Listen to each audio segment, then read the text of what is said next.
Let me introduce the second speaker. Sorry for my pronunciation of the name, I hope I will do my best. Dr. Shriharsh Jahagirdar is an assistant professor in occupational therapy at ICAN Medical College and L Nair Ch Hospital, Mumbai. He has 13 years of experience in teaching and is the current convener in Mumbai branch at All India Occupational Therapy Education and Practice. He is awarded with Fellow of Academic Council of OT of AIOTA 2022 and been the recipient of AIOTA Young OT Achiever Award. He is a review board member for Indian Journal of Occupational Therapy. His areas of expertise remains in neurodevelopmental and neurological disorder. He has been invited resource person for many parents, professional community forums, and podcasts on adult with autism and occupational therapy. The title of his intervention is Occupational Therapy with Adults with Autism. What's the difference and what works? Good afternoon, everybody. Being an occupational therapist, being an autist in the room, I would like you to all do a small exercise to regulate yourself so that you are all awake in the next 25 minutes that I'm going to speak. I just want you to stretch out a little, take a deep breath, and as you see on the slide, I bring you from my country, India, the country of diverse culture, population, and value system, these two curious eyes who wanted to see the world as you and me would see it. So in the whole process, he thanked me for aligning his vision and purpose in life. He was once a postgraduate, is aspirant of a postgraduate in medicine. Now he is a blooming dermatologist, and he thanked me to align his vision. And then, what does align mean? Aligning thoughts and actions and making it happen. I, Shriharsh Jahagirdar, am humbled to share with you my presentation titled Occupational Therapy for Adults with Autism, What's the Difference and What Works? Through this presentation, I, Shriharsh Jahagirdar, bring to you my topic, Occupational Therapy for Adults with Autism, What's the Difference and What Works? And through this presentation, I bring out various implications and challenges in diagnosis and interventions for adults with autism, various useful strategies, and role of a good teamwork.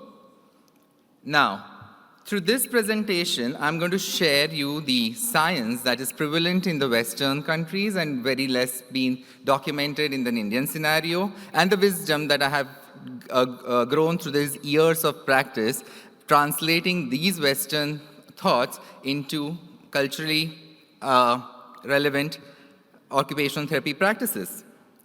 So the first dilemma is the misdiagnosis versus the missed diagnosis. And in this, I refer that, so the first dilemma is misdiagnosis. I realized it when I was seeing an infant, and the mother said that I just don't know what to do with the child. Why is he crying? The infant was severely autistic. And when I saw at the mother, she was quite blank and understanding why the thing is happening to him, and I cannot take care as a mother. And that is when it triggered my thought that what if she had missed the diagnosis? And as we saw yesterday, there were a lot of presentations talking about internalized symptoms of females with autism. And maybe she must be the one of them. And our doubt came true, and then the whole process of diagnosing and intervening this child started. As when we look at the child with an autism, if he's got a diagnosis, we tend to do CARS, his IQ, his sensory profile as an occupational therapist, his visual-motor integration skills through TVPS and VMI. But if the child has missed the diagnosis, the burden of assessment and intervention increases, and it might go to assess more into deeper, because there are a lot of comorbidities which come along with the diagnosis. The most prevalent being the anxiety, the OCD, the other misdiagnosed like ADHD, intellectual impairment.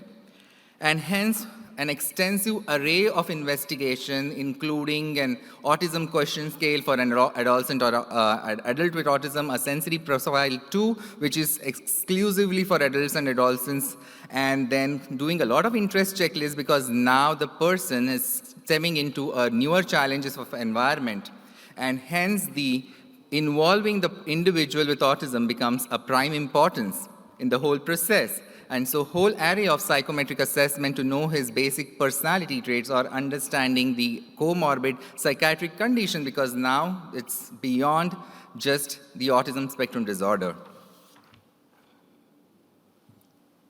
Now, when we see this vicious cycle that prevails throughout the course of the development of individuals with autism, is stemming from poor exploration in childhood, which leads to sensory integrative disorders, and which get along with it a lot of childhood traumas. One of my patients who comes to me is like, I was so traumatized. Yesterday we talked about bullying in so many sessions. So these childhood traumas of not being diagnosed leads to comorbid condition and anxiety being the most prevalent and OCD traits. It leads to occupational injustice. The child cannot participate in all the meaningful occupations that the child is supposed to at that particular age in that particular context, which leads to social isolation, leading to, again, comorbid conditions, psychiatric conditions like depression or anxiety. And again, it leads to isolation in adulthood. So this vicious cycle is very detrimental for any kind of occupational engagement. So, collectively, can address multiple concerns as an occupational therapist, like cognitive overload, procrastination, and screen addictions. As a child, she was always a shy girl and thought that she is an introvert. This is how a parent thought that the 18-year-old girl who came for an occupational therapy process narrated that she never thought that she was on spectrum unless she was diagnosed lately.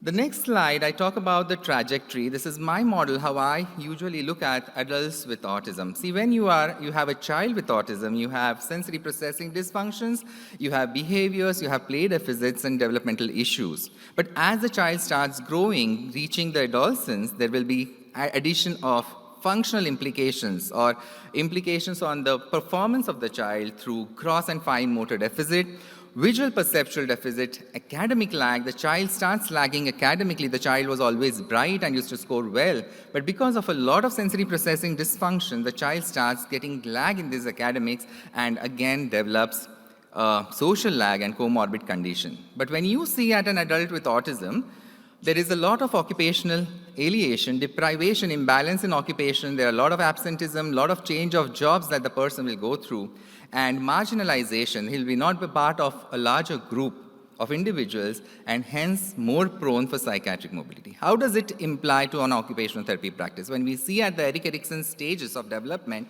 if a child has developed a mistrust in his early stage and has been guilty for his actions. Yesterday we talked about a mother who shares a child being running around and guilty about doing a lot of therapies and still not achieving what the parent had perceived to be. If that becomes a cycle of a person, you see that there is a lot of stagnation that comes in an adulthood, and which leads to a poor generativity. So, moving on. So we all know that in occupational therapy paradigms that prevail in children with autism.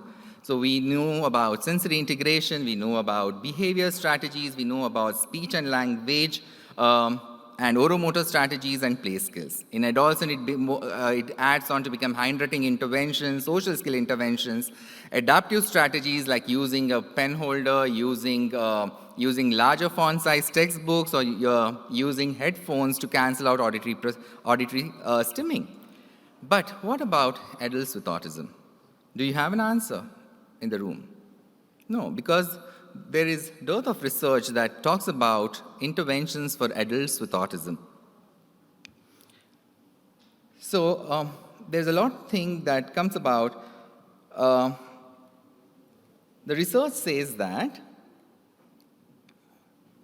the service need across the lifespan for individuals with autism, that individuals with autism are less likely to be receiving multiple types of services and more likely to have need for services. And unfortunately, the professional resources are limited, and individuals can now miss the intervention. Once miss the diagnosis, now they miss the interventions. So prevalent interventions which address the concerns of autism are less practiced and known. Often we come across the narratives of the individuals who feel the need to be supported and intervene. Occupational therapy interventions are perceived to be only addressing sensory processing deficits and seldom beyond that. So occupational therapy is like equals to sensory processing or sensory integration. But occupational therapy are not diagnostic specific in nature. It involves a whole lot of intervention which addresses functional deficits and impact of the disorder on the day-to-day occupation and roles. For individual ASDs, sensory strategies not alone, but along with motor,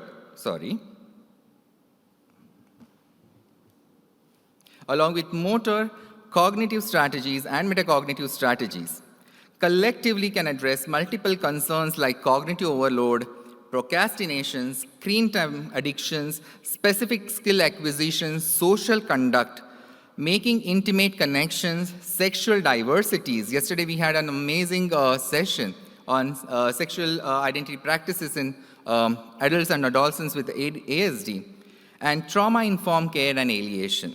This cannot be dealt solely with sensory processing, sensory integration as a frame of reference of practice.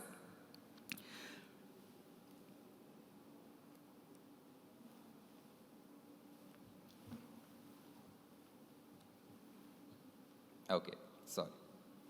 So, though there is an evidence of that we see a lot of sensory over-responsiveness to multiple sensory modalities like auditory, tactile, vestibular, which lead to increase in sensory overload and increased risk of challenging behaviors and poor coping strategies at universities, social gatherings, and workspaces. Individuals with autism with high responsiveness have positive isolation with the autism, a positive correlation with the autism quotient, and does not really correlate with IQ. Yesterday, we had somebody talk about IQ and the functional outcomes of autism. It's been proven that IQ cannot be a sole indicator for outcomes in adults with autism. So, the sensory overload can reduce productivity and make person more vulnerable to poor emotional regulation, leading to deficits in occupational performance. So we know that all these sensory-based strategies to calm or alert the individual. But what differs in an adult with autism is this is more active. The person himself, through the lived experiences, talks about what helped and what didn't in the whole experience of being autistic over a period of time. And also, it is more chosen than being directed. It's not about therapist directs and you apply. It requires a lot of collaborative approach. It requires a lot of consented therapy strategies, and which leads to more participation and client-centric participation in the entire process. So along with sensory strategies, there are evidences which talk about motor deficits. And when we talk about challenging behaviors and emotional dysregulation and environmental exploration, the most important physical attribute that one can detect in individuals with autism are core muscle strength weakness, and poor postural control, poor imitation, and praxis. So there has been a lot of evidence about the connection between the motor system development and the behavior impairments due to the typical brain organization, which further leads to social impairment in individuals with autism. The most effective strategies are as simple as planks, push-ups, and aerobics, which target both core muscles, proprioceptive systems, and cardiopulmonary system, regulating emotions and reducing anxiety. Physical activities can be researched to have mind, body, and brain connections, and can help in addressing multiple behaviors in individuals with autism. Adults with autism would have some form of other challenge in understanding the other state of mind, the theory of mind, emotions, speed of information processing, retention, and higher executive functioning. They may zone out during the conversation. As one of my clients says, I zone out quite often in the online meetings and conversation during the COVID times. And overwhelmed in the social situation, face difficulty to organize and do projected action sequencing. What should I do next? What should I do next? I get a text, hey doc, I have enrolled for a salsa class. Any suggestions? So there is so much of anxiety related to what will happen next. How should I behave in that social context? Both above-mentioned strategies, if made as routine, using the internalized strategies, help individuals to be more aware of themselves, the cognitive overload, and take appropriate steps to align their state of mind.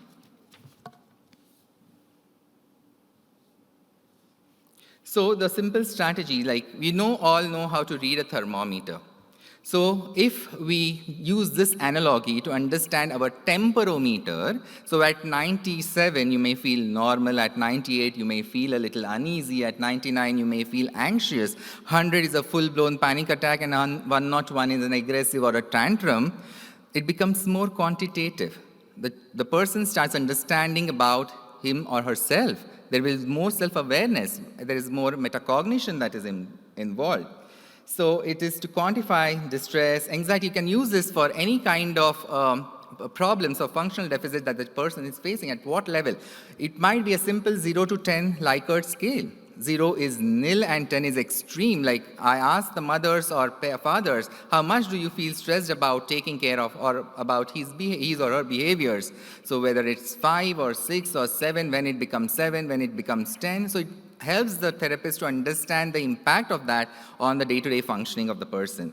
So just noting down and understanding the temperament graphs helps individuals with autism be more in control of own emotions and also internalize strategies, collaborating to decide to apply in the context-specific situations. Like for example, if you go on a social party and if you start feeling stressed out, first thing you can do level 1, level 2, level 3. Level 1, you start drinking water, take deep breaths, go out, move out, walk around. But if still you do not settle with your overload, you just excuse yourself from the entire situation. So understanding when to exit that particular overload is what is needed. So we have this Greenspun theory which talks about theory of mind, and we can use that for positive engagement because sometimes people with autism so we have strategies whether you need to drop your weapons down or we need to mask. So that consensus, there was a lot of dilemma I have seen since yesterday, whether masking helps or whether being what you are helps. It depends upon what the person wants. If he or she wants to improve the social connection, there is always a payoff that we are going to talk about it later. There's always a payoff of being in the social situation. If I want to improve my social skills, if I want to be one in the neurotypical world, there has to be certain amount of side effects that can come along, and to what extent I must tolerate it and what to do about those side effects is all dealt in a session. And like mutually deciding on how to dress up for a party, how to begin and end the conversation, how to articulate distress without feeling vulnerable, etc. This may have positive impact on interpersonal skills at home involving siblings, in the entire process, involving fathers. Most of the times, in the forum also I have seen a lot of mothers who are coming up and speaking about their children and rearing their children up. Where are the fathers? We need to involve them. And to each one his own. Each individual, after having tried various strategies, would come up with their own and find the way to regulate themselves. Color, or actually making a mandala, a form of meditative art which is self-discovery. And T felt her temperament meter goes down from 100 to 98 at the end of coloring a mandala. Other active strategies could be crochet, doodling, TheraBand exercises, mindful hand massage, as simple as stretching and deep breathing. The one approach that is very, very occupational therapy based and Black talks about cognitive orientation to occupational performance in daily occupations. It has 4 steps: go, plan, do, check.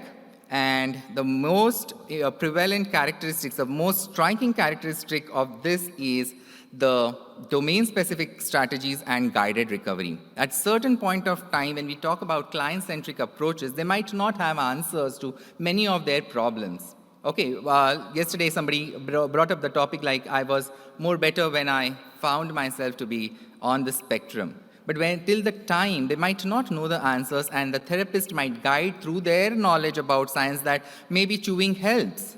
Chewing helps. I mean, there are studies which says that chewing helps. There are studies which talks about lemon juice is excitatory, or maybe a vanilla is calming. What helps you will be what works for you. Excuse me, Shriharsh. Just want to remind you, 4 minutes more. Okay. So when we do a goal, we set a goal, we plan what is to be done. For example, a person, my H was preparing for an medical entrance exam, and he could not concentrate. So what we did was we planned the goal that we need to do 50 MCQs a day.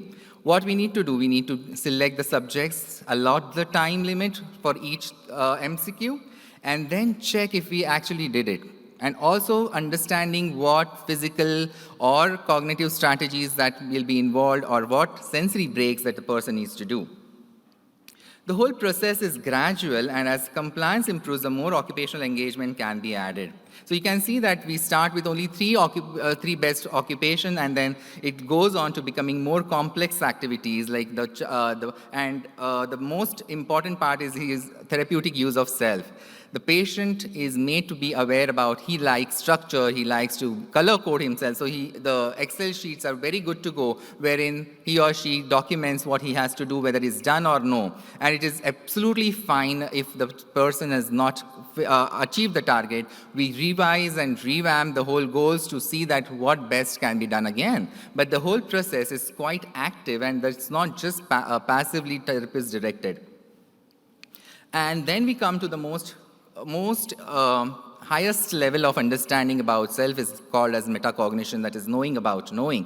We try and work about understanding simple concepts, taking their IQ into consideration, understanding about categorizing people around them, whom you can say hi and thank you to, whom you can hug. So categorizing them very close, who are acquaintances, who are strangers, and what needs to be done in what context. And understanding like how to, see these individuals in your life who are safe to be communicating with. And and you all know about normal distribution curve. I use this quite often with patients who are high on IQ or understanding about knowledge. So what about +2? What is -3? If you are not having bath every single day, that's -3. But if you have an IQ of 120, you can, of course, get this happen. So making them visually understand, or giving them the science of their whole autism makes it more easier. At the end of the session, we develop themes. The most one is payoff. The most important one is drop your weapon. When I start feeling overwhelmed, when I start zoning out, I tell them that I am zoned out. I'm sorry I cannot maintain this conversation. I'm sorry I have to excuse myself from this conversation. And the second thing is coexisting. Like if you feel overwhelmed to talk to a neurotypical person, maybe neurotypical person that you think of might have problems communicating with you and might not want to converse because of his or her own inabilities. So we all coexist in that situation, developing an autism-friendly environment, use of strategies, and like micro skill building, like for example, looking at small videos on emotions, understanding, and also working on voice modulation. Like we say that you can tell that I love you in different ways. Like you be angry and say I love you. You feel sad and say I love you. And then I send my version of, and then compare what you can do. So all these kind of strategies and themes are developed at the end of the session, so that it kind of summarizes the entire strategies that we do, and it remains pretty much for a longer duration of time. And this doesn't happen sole-handedly. I have a good team of psychologists, psychiatrists. Like I say, hey, Dr. W, he's sleepy, and I have introduced some kind of sleep cycle, and he feels sleepy all in the morning. Can we see what can be done about the dosages? Can he take it a little early or a little later, or I mean, all that discussion happens so that we are all on same page and we all find the same functional outcomes for the patient. And after the whole process, we have proximal outcomes and the distal outcomes. The patient in the whole process develops his sensory, motor, perceptual, postural, and cognitive skills. At same time, at a larger scale, he develops more participation in meaningful occupation, takes more risk, calculated risk in involving in the neurotypical world. And it is not that we stop here at the clinic. We go into community integration. We continue consultation to schools, families. We involve siblings in the whole entire process, the best friends in the entire process, the schools, the workplaces to make it more autism friendly. We run a support group called as Samayog, which is for parents of children with autism and which runs free of cost. And it involves a lot of discussions every first Sunday of the month. And one of my neurodivergents says medical and mental health field is dominated by able-bodied and able-minded professionals. That's why they have a say. But it is slowly changing. When he talks about, he connects to an autism forum, autism advocates, he feels that there is no more need for people with neurodiversity to start practicing this. And finally, my wisdom through these years of practice is one, occupational therapy is not equal to sensory integration. Second, that there is more to do with adults with autism than just sensory processing. Third is children with autism do not settle their symptoms as they grow up. There is more to it, and that IQ is not the sole outcome for functions to improve in individuals with autism. And also, through these years of practice, I have learned that, quote unquote, that I cannot help everybody who seeks therapy. I cannot do it solely. And when it is internalized, and when it comes and the person himself is involved in the entire process, we can change the world together. Thank you.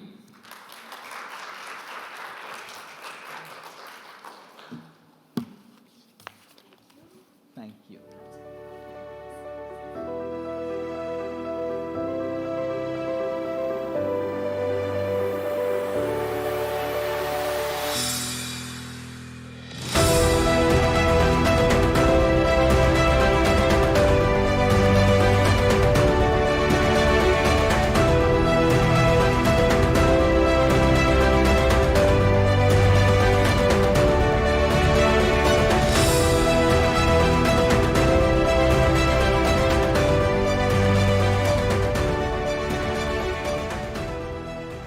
Hello, everyone.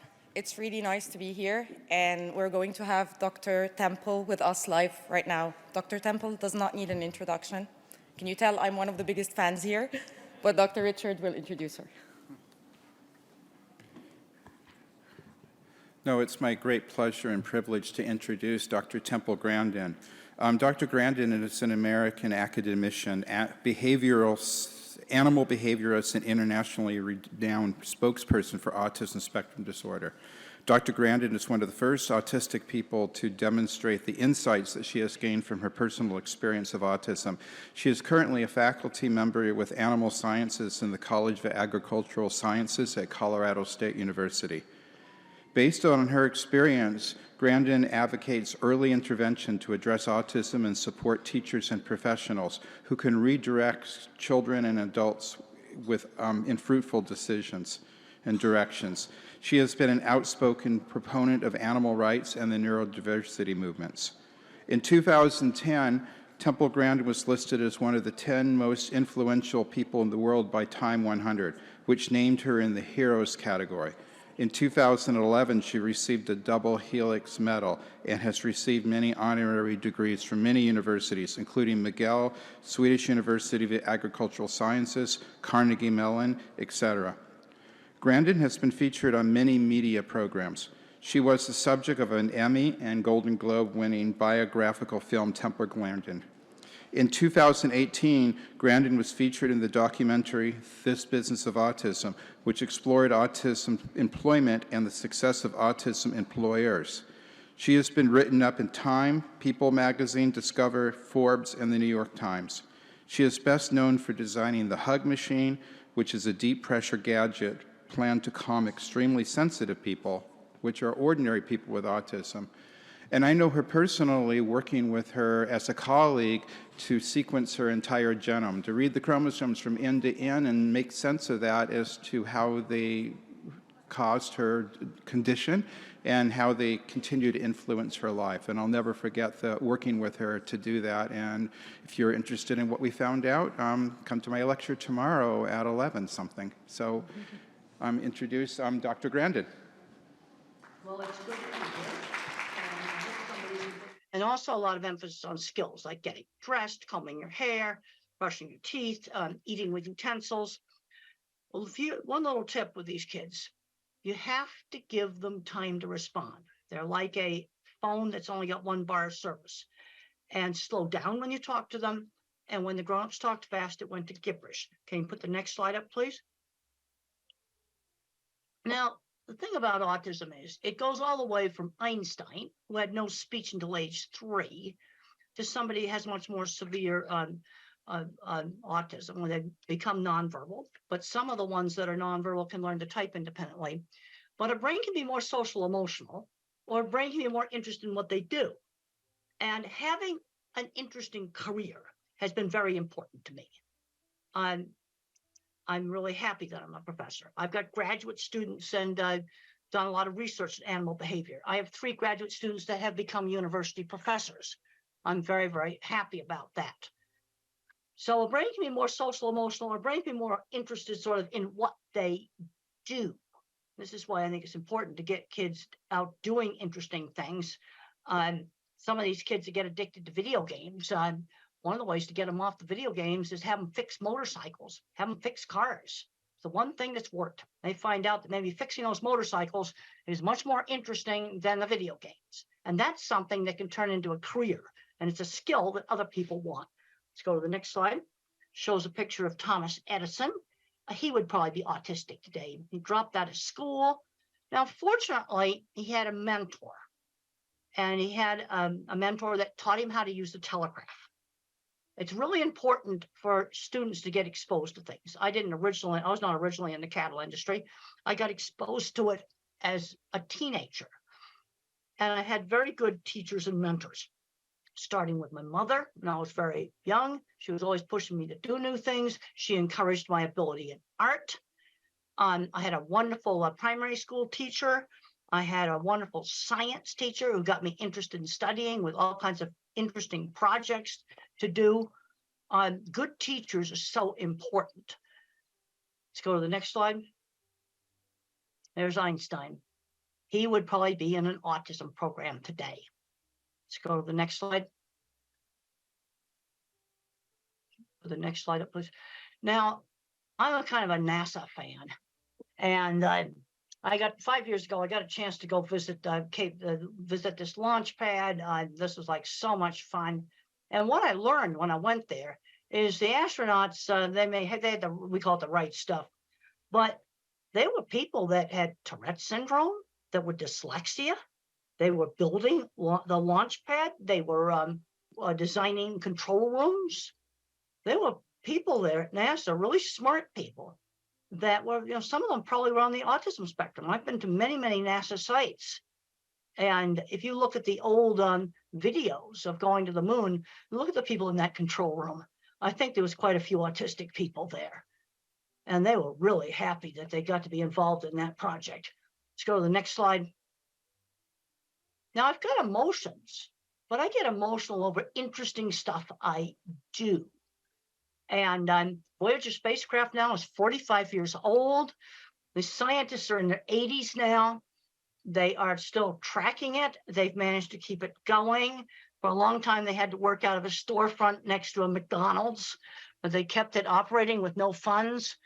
And I can get really into that because it's so cool what they're doing. They're still learning from this spacecraft that's 45 years old. Let's go to the next slide. Yeah, past Saturn, we can go to the next slide. And then you've got the techies down there that keep that antenna going. Yeah, they probably have to do it at 3 o'clock in the morning. I got a chance to sit at the original mission control desk. That was really, really cool.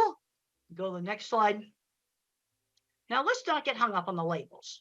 Autism is this big spectrum. And the problem with autism is they keep changing the diagnosis. Originally, maybe 30 years ago or so, you had to have speech delay to be labeled autistic. And then they added Asperger's syndrome, where you could be socially awkward with no speech delay. And then in 2013, they merged everything together. And you've got a spectrum that's going from Einstein to somebody that may have much more severe problems. But I can't emphasize enough on working with the little kids, because when I was 3, I looked very, very severe. And we can go to the next slide. I have grandparents that come up to me all the time, and they find out they're autistic when the kids get diagnosed. That just happens all the time. And sometimes adults later in life getting diagnosed helps them with their relationships. But I'm concerned that too many fully verbal, smart kids on the spectrum get so hung up on the label, the parents get hung up on the label, that the kid's not learning basic skills like shopping, learning how to save money, doing laundry, just very, very basic things. Another big problem I'm seeing is not making the transition into the world of work. Work skills are not the same skills as academic skills. We need to start children when they're 11 years old, maybe volunteering at a fruit stand or something like that, where they learn how to work for somebody outside the family on a schedule. Let's go to the next slide. Now that's me having a real fun time at the vehicle assembly building. We'll show another slide. All the cool stuff I got to go do there, like go up on the roof and I wasn't supposed to. That was really cool. All right, let's just get back to the getting important stuff in autism. Let's talk about some basic issues here. Sudden surprises scare. Okay, let's say a child's going to go to a new school. We'll try to visit it maybe before they go there, or look at the website. The other thing that's difficult for a lot of individuals with autism is multitasking, when you rapidly have to multitask. But we've got to get these kids out doing stuff. We've just got to do that. And I was brought up in the 50s, and we used a method, I call it teachable moments. So let's say I took my drink right here, and I stirred it with my finger. That's bad table manners. Now, my mother, instead of saying no, she would say, use the spoon. People think it's disgusting when you put your finger in the cup. She would give the instruction instead of saying no. That was my generation, a method of teaching social skills. And social skills were taught in a much more structured manner than they are today. We need to limit the screen time, the phones and the computers, to about an hour a day. And we need to get kids out doing things. Today, I saw some kids out playing in the playground that's near my house, and that's the kind of stuff that kids should be doing. Let's go to the next slide.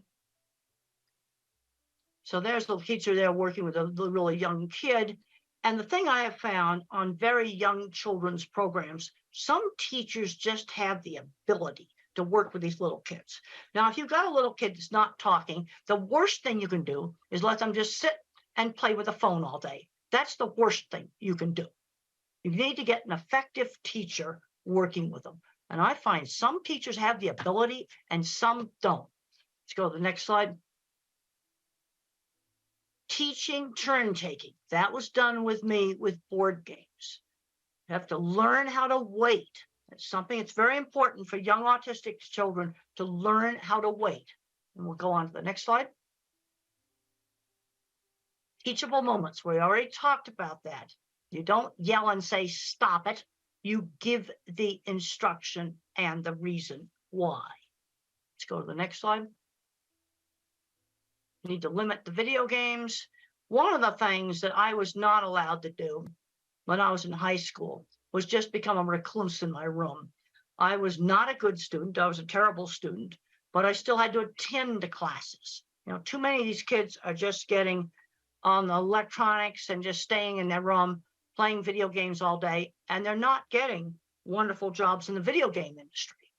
And if they were getting wonderful jobs in the video game industry, I'd be a lot more positive about it. But some young adults, again, addicted to video games, the one thing that was successful in getting them off of it was working on motors and engines. And they found out that they were more interesting than the video games. Let's go to the next slide. Now, my mother would always stretch me to do new things, but she always gave me a choice. we could go to this store or that store, or you could do this activity or some other activity. Always giving choices. You can do your homework when you get home from school, or you can do your homework after dinner. Giving some choices. And one of the things that helped me, being raised in the 50s, is we had sit-down dinners. And, my sister and my parents would take turns telling about their day. Unfortunately, in some families, that's not happening. And this was part of getting me to be a lot more social. And you can learn business social. Another thing that was done in my family is when we were 7 or 8 years old, and it was done with most of the families of my generation, is when I was a little kid, I had to dress up in my good clothes when the parents had a party, and I had to serve the snacks. I had to shake hands with them, learn how to talk to them. Really, really good social training. Let's go to the next slide. Let's talk about sensory issues. Sensory issues are really real. And loud sounds like a school bell or a hair dryer or maybe a vacuum cleaner would hurt my ears. Now, one of the ways to help a child to tolerate these sounds is to let the child play with the vacuum cleaner, where they turn it on. They turn the hair dryer on. And when the child turns the dreaded noisy thing on, they often get to where they can tolerate it better because they are controlling it. Now, there's some kids wearing headphones all the time. And the problem is, if you wear headphones all the time, and that's on the next slide, the sound sensitivity may get worse. So what you want to do is have them with you. You can have them in your backpack. So they're with you. They give you control. You've got them with you. But then you try not to wear them. Because I've heard stories where they were wearing headphones all the time and the child got so sensitive, he couldn't tolerate quiet conversation at the dining room table. But sensory problems really are real. Sensory integration methods can be helpful. There's a paper you can look up online that's called Environmental Enrichment is an Effective Treatment for Autism. And it's a method where you stimulate 2 senses at the same time. Maybe touch a warm coffee cup and then smell some aromatherapy. So you're stimulating 2 senses at the same time. And the title of the paper is Environmental Enrichment, an Effective Treatment for Autism. Now, let's say we have a nonverbal older child or adult and problems with maybe destructive behavior or hitting. The first thing with somebody who cannot speak is give them a way to communicate. Not being able to communicate is totally frustrating. Also, you have to rule out, do they have a painful medical problem that they can't tell you about? That's the first thing you make sure they don't have acid reflux. I had acid reflux last night because I ate some hot sauce I wish I hadn't eaten. And my stomach was hurting last night. But the sensory overload, if they have a meltdown or outburst in a busy, noisy store, that is probably sensory overload. But we've also got to give them a way to communicate. That is just super, super important. There's a next slide just shows that sensory symptoms are part of the neurobiology of autism. Now, when I was a little kid, they tested me for 2 things, deafness and epilepsy.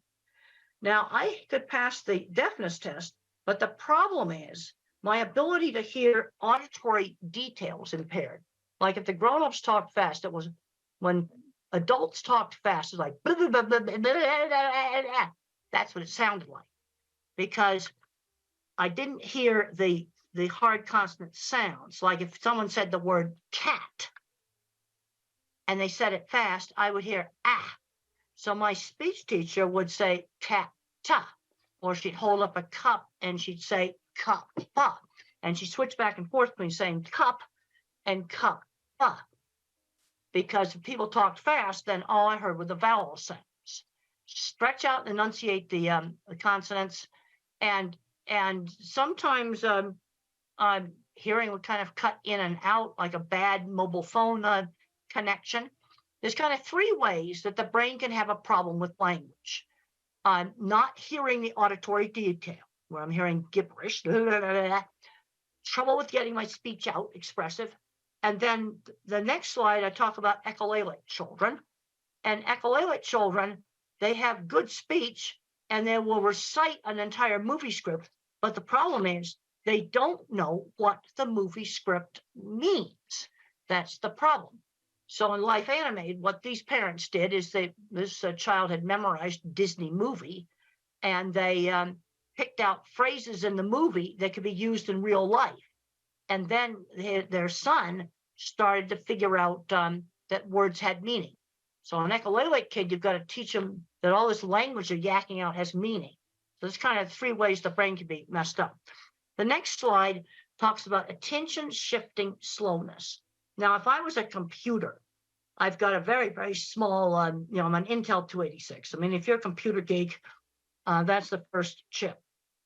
But I have huge memory. Attention shifting slowness. This is why you have to give the child time to respond. The next slide shows attention shifting slowness.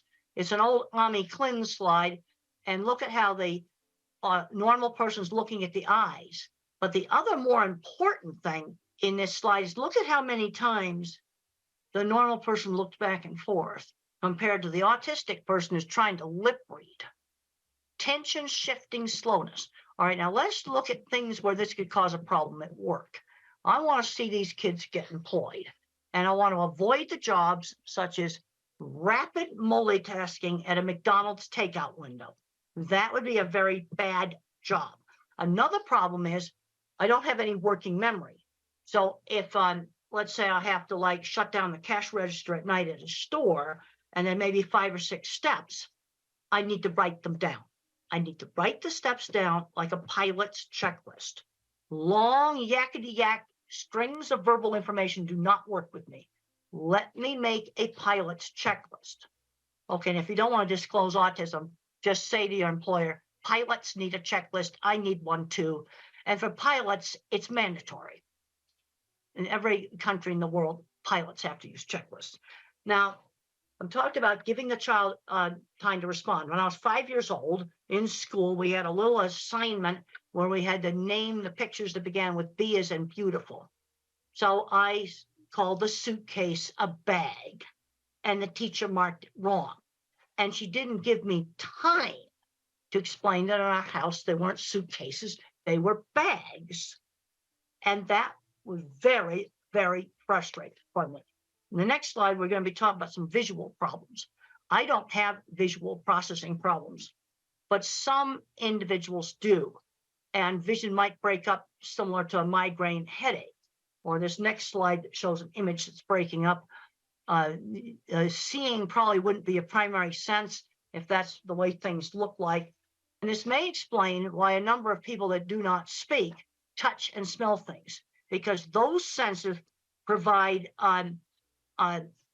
accurate information. And we'll go on to the next slide that shows an escalator.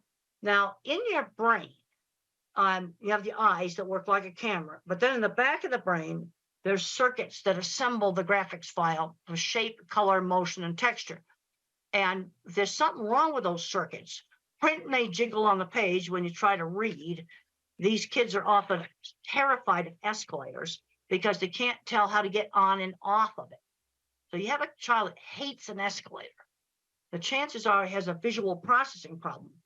And the eye exam may be more or less normal.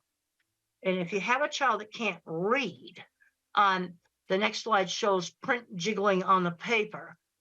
Try different pale colored papers. Now, this is my children's project book right here. Well, you see the light blue paper color right there. Try printing on the homework and the reading materials on maybe light tan paper, light gray paper, all these different colored papers. That sometimes really works for some types of dyslexia. Just try different colored paper, try different colored backgrounds on your computer, on your laptop, or on the iPad. The next slide, I talk about lighting issues. And one of the big ones now is LED lights that flicker. And one of the ways that you can determine if LED lights are bad is take pictures of them in slow motion. So you want to wave like this, because when you play it back, you want to make sure it's playing back in slow motion. And you're going to find some flat screen TVs that flicker. Now, tablets do not flicker. Most laptops do not flicker. But there's going to be some flat screen TV computer monitors that are bad. And this does not affect all people with autism. But I'm going to say about 10 or 20% may have a problem with seeing flicker of LED lights or on TVs and computer monitors. So what do you do if you have that problem? You go buy a lamp and you find an LED light that does not flicker and you put it next to the desk. And you can buy cheap ones that don't flicker. But this is something that's a real problem. And when I get asked about designing a school or a home for people with autism, I want to make sure we have LED lights that do not flicker. I just learned from a technical specialist that if a TV flickers, it has to do with the internet connection. But this kind of stuff needs to be fixed, and you can just test it with slow motion video. The next slide just talks about some more severe sensory issues. In noisy environments, I am not able to hear because of all the background noise. Cannot hear. And I also cannot follow very rapid chit-chat conversations where people get very social, chit-chatting back and forth very rapidly. I get bored with that. And there's questions coming up about masking. Some of that stuff's just too hard for me to do. But you can always do some business social. You know, shake hands with people. There are some individuals that need breaks, but sensory problems are real. Let's go on to the next slide.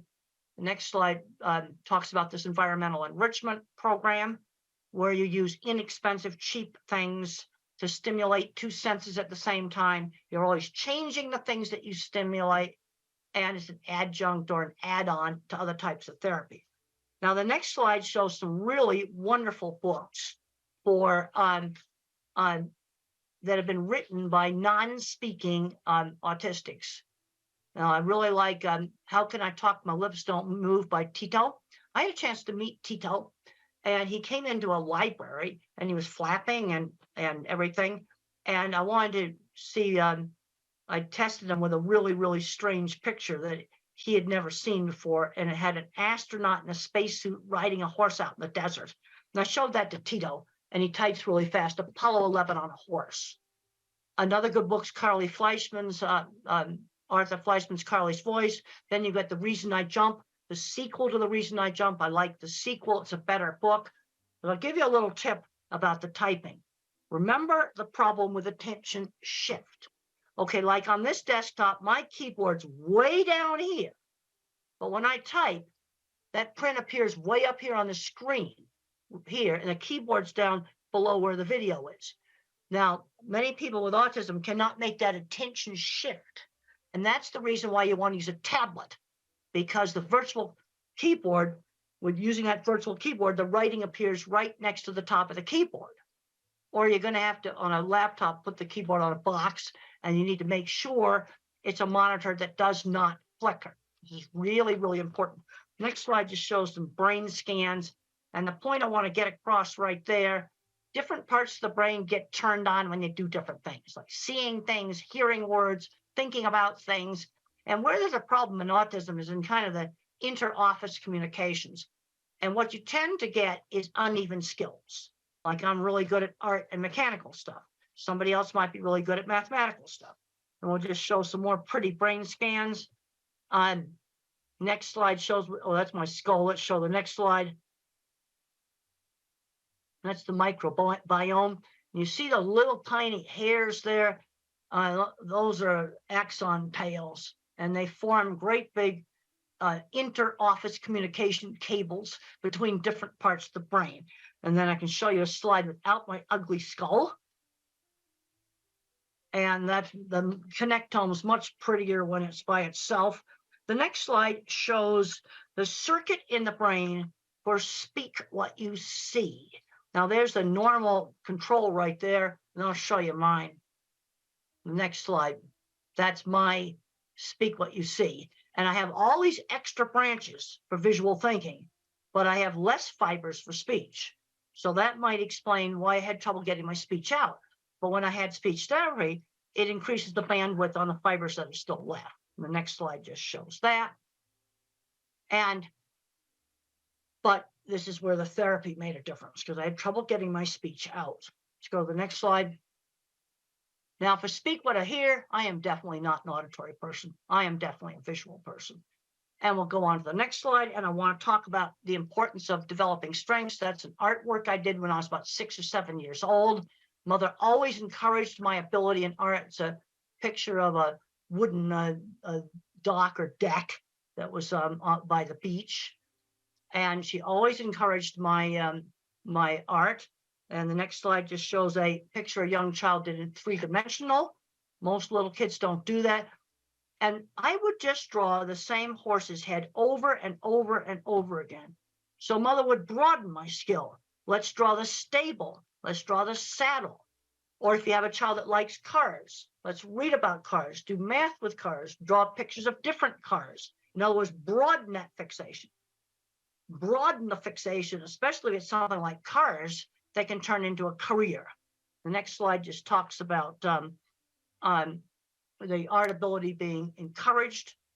Often we'll have uneven skills, really good at art. I was actually terrible at mathematics, but then you're going to have another autistic person that's good at math.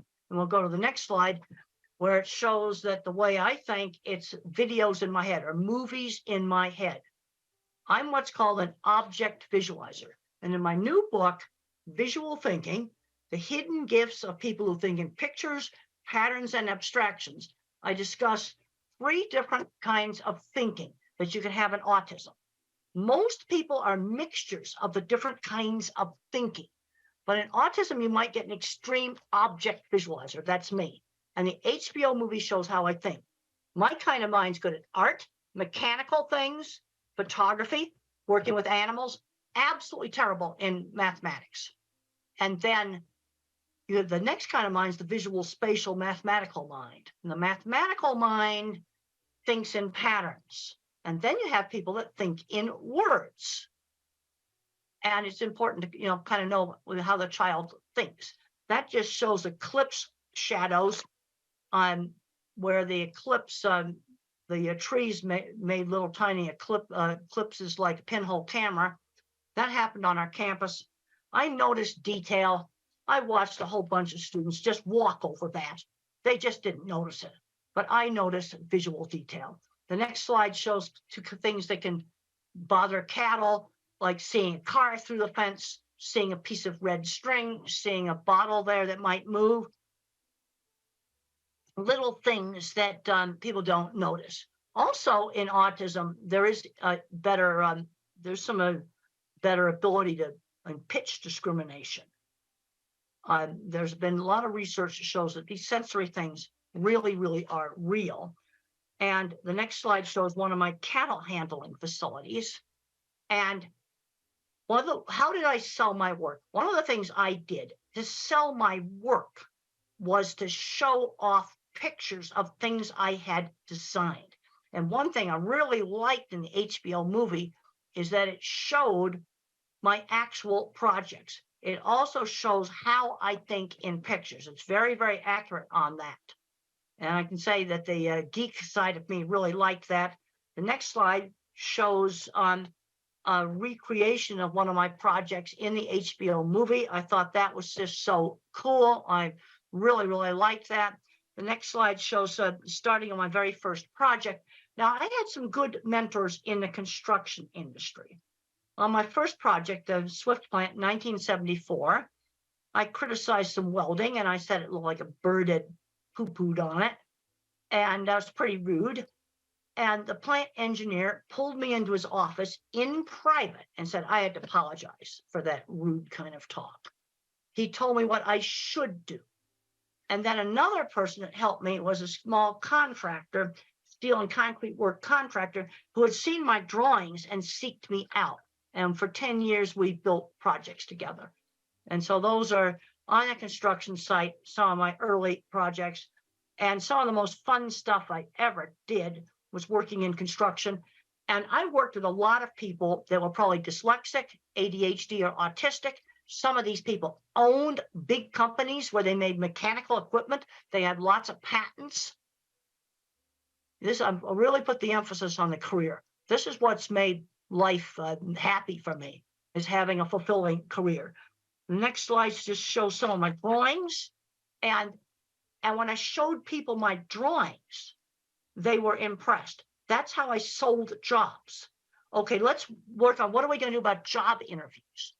Well, a job interview for me was lay the drawings on the table and show off the drawings. That's what I did. And they'd look at my drawings and go, wow. In fact, actually today, now that everything's computerized drawings, I'm seeing some very bad drawings. And now the next drawing shows a dipping vat system. And you can see on the concrete work, I have all the reinforcing rods drawn in there. 4 years ago, I got a really horrible set of drawings that the engineering firm had done on a computer, and they hadn't drawn in the reinforcing rods. I marked them all in pencil, and I said, you go back to that engineering firm and get it done right. This is a piece of equipment I developed for the meat industry called the center track restrainer system. You can see a lot of complicated steel work there. And one of the people I worked on this was autistic, undiagnosed. Special ed department builds the stuff. And we need these skills. We need to find back doors into jobs, where you just kind of bypass the interview and get jobs. Well, a friend that has a store, and maybe they'd be willing to work with the kid. I think I'm going to stop there. You can have the rest of the slides because I'd like to do questions. And I've already talked about some of the most important stuff, but what you see right there is high-end skilled trades. And I was very interested. I went to the Steve Jobs Theater right before COVID shut everything down. And the glass walls came from Italy and Germany. And the carbon fiber roof came from Dubai. That's very, very high-end skilled trades. That's something to be proud of. All right, let's get some questions going right now. Hope I'm going to get some questions. Hello? Hello? Yes, let's get some questions. Yeah, just a second. Hi, my name is Sona. I have a son. He is nearly 8 years old. And I always have this question because I'm a big fan of you and I know you know a lot about autism and animal behavior. So I wanted to ask, what's the connection between visual sensory preference as my cats and my son? They both like similar toys and they have similar visual preference. Is there any link? Does your son speak?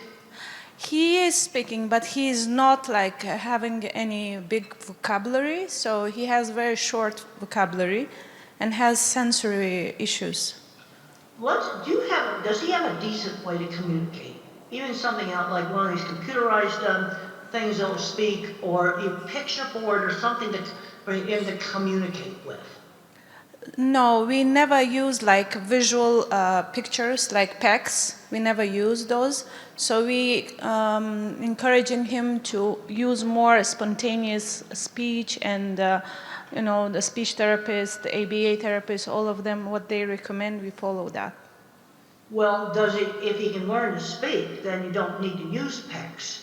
Yeah. But if you have a child that has like 3-word vocabulary, and he's 8 years old, we need to give him another way to communicate more easily. And that, I can remember the frustration when I couldn't communicate. And I remember that, I showed you that picture of the bicycle in the suitcase. And it was so frustrating when the teacher didn't give me time to explain that in our house suitcases were bags.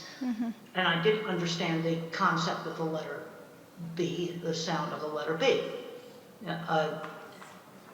But there's a point where they need to get a better way to communicate. Yeah, some kids can do sign language, some kids there's various programs you can get for tablets. Yeah, the thing is he started talking just before he gets 6.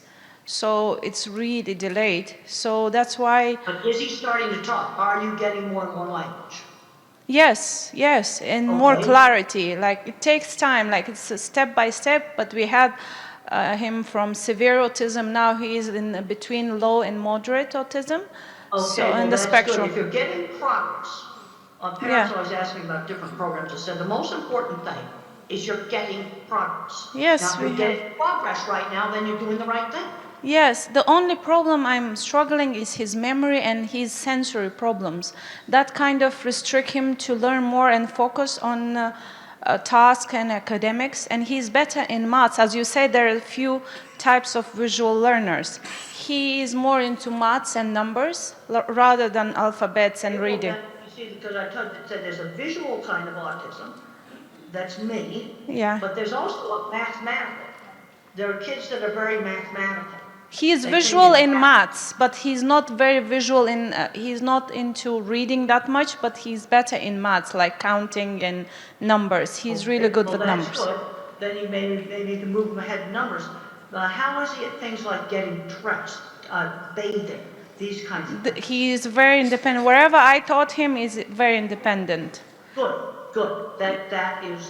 That's good, learning those skills. Yeah, he is even better than my other children, like neurotypical ones. So he is more independent than them, and he understands routine better than them. The only problem I have, I can't find his special skill. He really likes music, and he is very athletic. He does parkour, he does swimming, he does cycling. Well, good. He's very athletic. That's good. And see, the problem you got with autism is it's such a wide spectrum now. Let's say you take a diagnosis like dyslexia. Okay, that's problems with reading. Or ADHD, you tend to, detention. It's a much narrower diagnosis, and this is the problem we've got. We've probably got half of autistic kids that have a special skill, and there's going to be some that don't really have a special skill. Yeah, he has autism, ADHD, and dyslexia, all three, and Erlin syndrome. Well, the Erlin syndrome, have you tried the Erlin classes? Yes, I myself, I qualified as well. I just took the course, so I can keep checking on him. Yeah, we got the glasses. Well, the other thing I find that works also for people that have Erlin syndrome, I talked about the colored paper. Yeah, we do use. Yeah, we do use. All of his notebooks are turquoise. Well, like I've got a tan shirt on right now, and that would be one of the colors, the light tan like this shirt.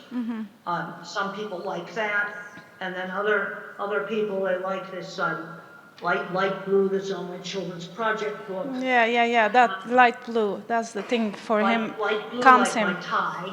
Yes, it calms him. It needs to be the pale colors. Yeah. Not dark blue, light blue. Yeah, I changed those, but he still have visual sensory problems.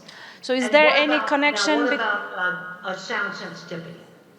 Sound sensitivity he has, but I kind of always give him that opportunity. Like you said, he's in charge of hair dryer. Okay. He's in charge of hand dryer. When we go to cinema, at the beginning he was very hesitated, but then he got used to. Now he is properly sitting like other children. So I kind of make him to be prone to that, and he's used to it. Well, that's good that you see him and making him see when the child turns the hair dryer on and off or the vacuum on and off, where they control it. Yes. That to desensitize some of that. Yeah, but still I'm struggling with his memory and his visual sensory. Like my cat and him, they prefer the same toy. You know what I mean? Like he will kind of keep doing with that, playing with that toy, even though he has 1,000 other toys. But his preference. How was he taking turns at a game? He was not good. He was having meltdowns. He would get angry. But I kind of desensitized him with that as well, like on the cues of airport, like slowly by rewarding him using ABA techniques. And you don't have a surprise at the airport. Like you watch videos and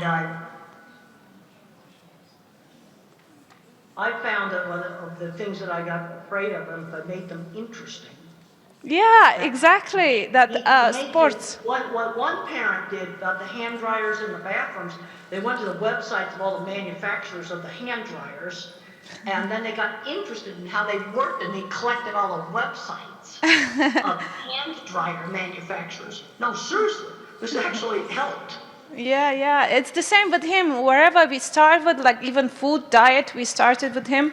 At the beginning, he didn't like. Now he loves healthy, clean food. He wouldn't eat rice. Before, he was addicted to all these carbs, rice. Oh, yeah, it's bad. Now he And wouldn't eat. I get worried that some of these kids with these restricted diets are going to get the old vitamin deficiency diseases. There was a horrible case where a kid got scurvy, which Yeah. is vitamin C deficiency, because Yeah. the diet was so restricted. Maybe we need to get somebody else to ask a question. I want to give somebody else a turn. Yeah, sure. Thank you. Hi, good morning and nice to meet you. You made a point about people who don't speak much, they're more on touching and smelling things. And I just wanted to know how can that be helped and how can they be helped to speak better? Well, if you read, I really recommend that you read Tito's book, How Can I Talk If My Lips Don't Move? It is available in an electronic book. I checked Amazon recently, it is available. And he talks about vision being scrambled. Also, the Japanese boy in the sequel, which I think is a better book, he talks about being like a broken robot and having problems with controlling his movements. And if you have an older child or an adult that's either non-speaking or very poor speaking, I really recommend these books because it gives the inside view of their issues. And I don't have scrambled vision. I see just fine. You see, this is where autism has all these variations. But some of them get scrambled vision, and then smell and touch actually work. Those senses are giving accurate information, so then they tend to use them since they work. So I really recommend, really recommend those books. I've got a PDF here. I'll just hold up that slide again of those books right there. If you have an older kid or an adult that doesn't speak, those books are going to give you so much insight. They type independently. Nobody's holding their wrist or their arm. They type completely independently, and they describe sensory scrambling. Now, I don't have this. I have sound sensitive. And then there's some, I had a student that had the problem with print jingling on the page. But see, this is where the sensory stuff is so variable. This is sensory problems a lot worse than mine is. Good morning. My question is how to teach taking turns. There is a child, 8-year-old. He struggles with taking turns. He can't wait. And while playing... That was the reason why when I was 3, we spent a big part of my therapy was learning how to wait and take turns in games. How do I teach? How do I do it? Like sometimes there's a video activity happening and there are 3 kids. One after another, they can watch their favorite video clip for maybe 5 minutes. But he can't wait for others. Well, let's do something where it's shorter than 5 minutes, okay. Like a board game. We played a lot of Parcheesi, which is a very simple board game where you shake little cups with dice in it, and you move little wooden pieces around on the board. And I remember grabbing that cup, and Mother said, "You've got to wait for your sister to take her turn." And something where it's not 5 minutes. Let's do some turn-taking thing where it's 1 minute. Take a turn in Parcheesi takes 10 seconds. Okay, so I start with 10 seconds. The first activity should be very short. Well, but the thing is, my speech teacher that I had years ago, this would be like 50. Okay. She just knew that teaching the kids how to wait and take turns was super important. My therapy had a lot of emphasis on that. All right. How to wait in line. Okay, you're at the supermarket and you've got to wait in line. You can't cut to the front of the line. That's also turn taking. The child is able to wait in queue, but only taking turns when there's a person who is talking to him. He finds it difficult. In queue, nobody is speaking to each other. They are facing the other way, so he finds it very easy to wait in queue. But he has. Okay, wait queues, okay. But when he has to play with other children or he has to watch a video and wait for that time, he feels that he's not given his. He's not having control on his activity. I don't know what is the exact feeling he has. Well, you might try different things. When we were kids, we did a lot of relay races where you'd take turns running and kicking a ball or something like that. Yeah. Try some different things that involve taking turns. Now, if you're watching videos, one thing I'd recommend is the phone be physically passed. All right.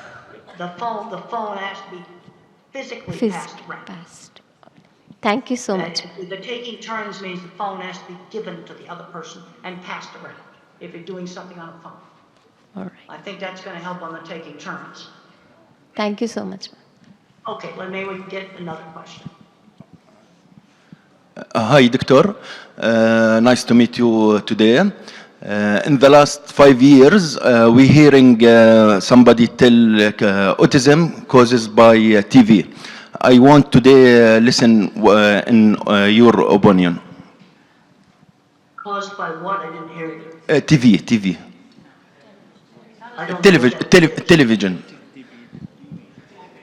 TV. Autism is caused by television? Yeah, somebody tell that. No, autism not caused by television. But if you let a child spend 10 hours a day watching television, that's bad. And it'll probably make the autism worse. We need to be getting them out and doing things. No, but television does not cause autism. Thank you. Nice to meet you. I'm Eleonora.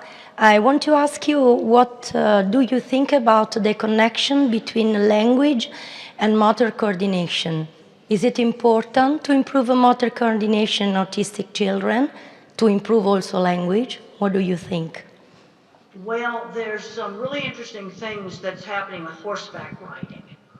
And I've had parents tell me that their kid did their first words on a horse. Now, there's three things that happen on a horse. First of all, riding horses is really fun. Yeah. But the other thing is you have to balance and there's rhythm. You're doing balancing and rhythm at the same time. Now, occupational therapists and sensory integration might get you on a swing and do some of the same thing. But when you stimulate the vestibular system with balance and rhythm, that can be real helpful. Another simple thing that might work is you nail a board to the floor, and then you have the person walk, what we call walk the tightrope like this, along a board that's nailed to the floor. I mean, it's only like that far above the floor. But you do these activities that stimulate the cerebellum. Yeah. Things like swinging. There's a paper I worked on years ago with Warner King. Now the child, they had him on a swing and they were working on speech. And there's some good things with the motor and speech. And the thing that's not known is which kids respond to this. You see, this is the problem with any of these sensory things. It works on one kid and another kid it doesn't work. Okay, I worked on my squeeze machine. Some kids respond to deep pressure, other kids don't. This is where the sensory problems are real variable. But some individuals, they do swinging, balancing, rhythmic activities. That can help on speech for some individuals. Okay. We can use also music, for example, rhythm. And that is very important. The other thing is there are some individuals that can sing words before they speak them. Yeah. Singing is on different brain circuits. So they could sing the words rather than speak them. Sometimes that works. Thank you. Thank you. Thank you, Dr. Grandin, for wonderfully sharing your insights as an autistic person. One thing that has caught my eye is that your parent, your mother, played a very key role in Absolutely. And then another book you might find helpful, I got a book called The Way I See It. That's I got a lot of little short articles in it. It's available on Amazon. That might be helpful. Thank you. Yeah, I also have a lot of information on my website, templegrandin.com. There's templegrandin.com. There's lots of free information on that. Thank you. So I'm a mother of triplet boys with autism. They are 11 years old, all different. They are all on a different spectrum. And one is still nonverbal. And all my sons are really not academically gifted. And there's one thing you have mentioned, that you're really fortunate and happy that you have a wonderful career. Now, I would like to request if you can share, one word or a direction to us parents. Often we find that we want to follow the typical growth, go to kindergarten, go to primary, go to high school, go to university, get a job, get married, all that. But our children, most of our children with autism don't really seem to fit there. What can you tell us? The thing, you have uneven skills. I'm a big believer in getting children exposed to lots of different things. I did all kinds of things when I was a child: cooking, sewing, woodworking, art, music. I was taught musical instruments, and I was terrible at musical instruments, but good at art and mechanical things. And so you expose kids to lots of different things, then you can see what they are good at. But I know, like you look at this equipment here, I've worked with people where a single welding class led to building things like what's shown in that picture. And then another kid, it might be mathematics and programming. Some you have to expose them. And then you've got people with autism that are not going to be building equipment, they're not going to be doing mathematics and programming. Let's say you have a kid that's good with numbers. Well, then show him other mathematical stuff. Here's some really cool pattern stuff right here. I found in one of my science magazines with those patterns. They all have mathematics behind them. Isn't that cool? In a science magazine.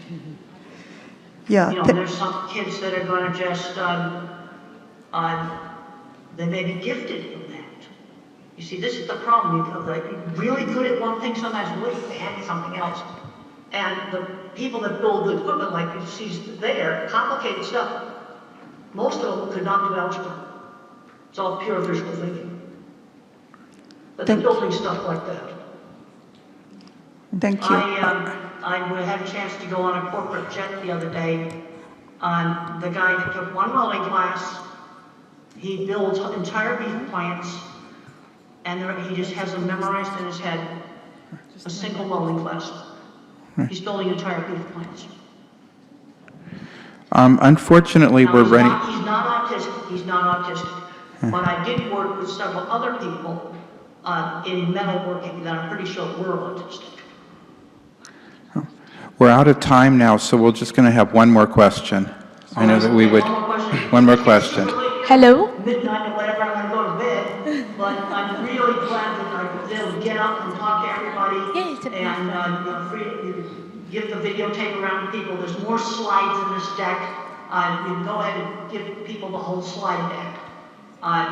It just wasn't time to work tonight to show all the slides. Hello, Dr. Grandin. Thank you so much for the presentation. My question is, right now I'm working as a general practitioner, but when I was a teenager, I had a distant cousin who, at that time, he was 7 years old.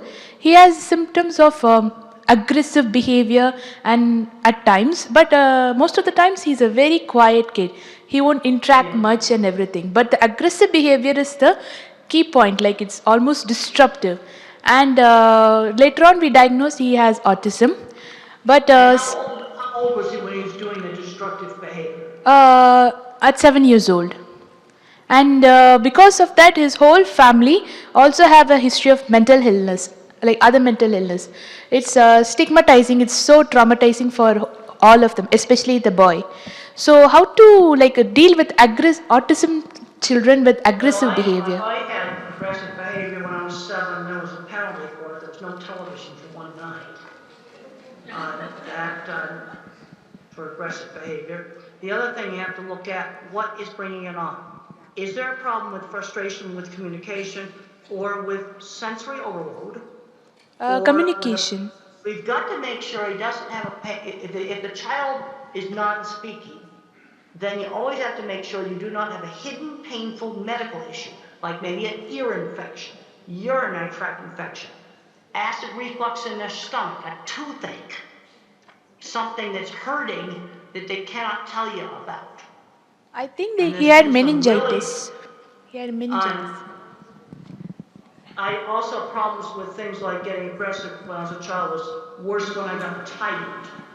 Mother had a pretty good sense of when she needed to just say, I need to go to my room and just calm down. But when I was 7, I was fully verbal, there were consequences for aggressive behavior. No TV for one night. And then I threw a big tantrum. Mother would put me in my room and let me calm down for half an hour. And then she'd say, well, you know the rule. You join the family now. But there'll be no television tonight. And I understood consequences, but I think there's some individuals where they may not make the connection between the tantrum they had at school and no television that night. See, this is the problem you've got with autism. You've got such a big range. Okay, I think that was... And then you've got the autistic, you see, the people that I worked with that had the metal working shop and all the patents, designing equipment, they would have been more the Asperger type. There would have been no speech delay. You see, this is where that Asperger type with no speech delay now has been merged in with the autism with speech delay. I had speech delay, so I was definitely not the Asperger type. And the people that I worked with professionally in metalworking work would have been the Asperger type. But they had social issues. I'll never forget one of the jobs, I had to drag the guy out of the shop because before he got picked for plant engineer. We're out of time now. Thank you very much. Thank you for joining us. Yes. Thank you.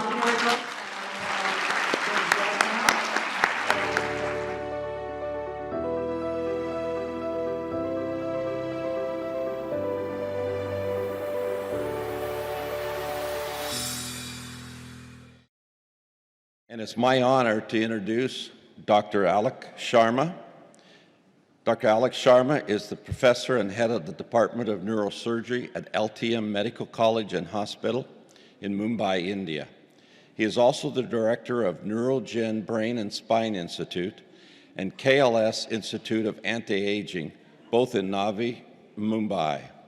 He is the president of the Stem Cell Society in India and vice president of the International Association of Neurorestoratology. He has published 172 scientific papers, authored 24 books, contributed chapters in 19 textbooks, and made over 200 scientific presentations. He is a world-renowned pioneer in the field of cellular therapy for neurological disorders, having treated more than 12,000 patients from 75 different countries. His landmark accomplishments include the publication of the world's first scientific paper on the role of cellular therapy in autism. He has revolutionized the management of neurodevelopmental disorders with his innovative combination of cellular and integrative therapies. For this, he has received several international and national awards, such as the Rose of Paracelsus Award from the EMA Oxford 2016, the European Award for Best Practices, Brussels 2018, the Bharat Gaurav Award, London 2019, the Newton Universal Legendary Award, Boston 2022, the Sino-Phil Asia International Peace Award, Manila 2023, etc. Let's welcome Dr. Alok Sharma.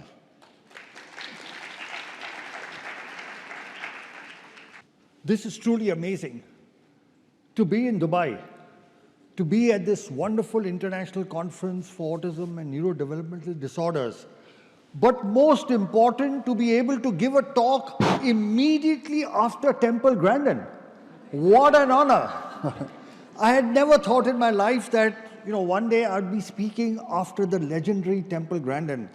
Temple, you're just so amazing. You're not you, your life, your thoughts, your work, your effort is not just an inspiration to people on the spectrum, to their families, but to all of us caretakers, researchers, and doctors in the field as well.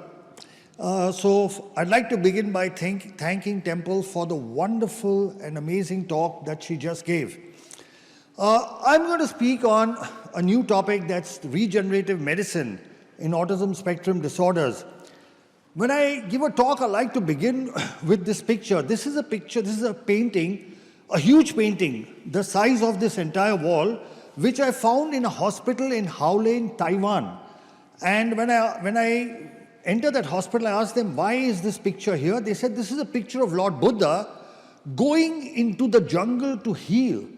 And they said the job of the physician is to reach out to people who are in suffering and heal them. So that's what we have to do, reach out and help those in need of healing. Now, if you look at the increasing prevalence of autism, it is actually unbelievable and incredible that the world has not taken notice of what's happening. You look and see in 2004, the incidence was 1 in 166. In 2023, it has become 1 in 36. At this rate, in the next 2 decades, every third child will be on the autism spectrum. Okay, this is something we as medical professionals need to bring to the attention of society, of people, of governments, of administrators and rulers, that this is unprecedented and that the facilities to take care of these children do not match up to the increasing incidence.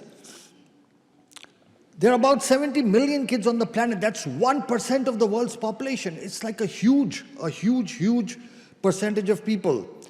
So the current situation is that, you have a child who has some symptoms, the parents notice, you go to the doctor, therapist, get a diagnosis, and they say what you can do is therapy. You start the therapy and you're back to where you were. So what's new? What am I going to be talking in this talk that's different? First, the concept of neurodiversity. And this is what Temple spoke of, okay?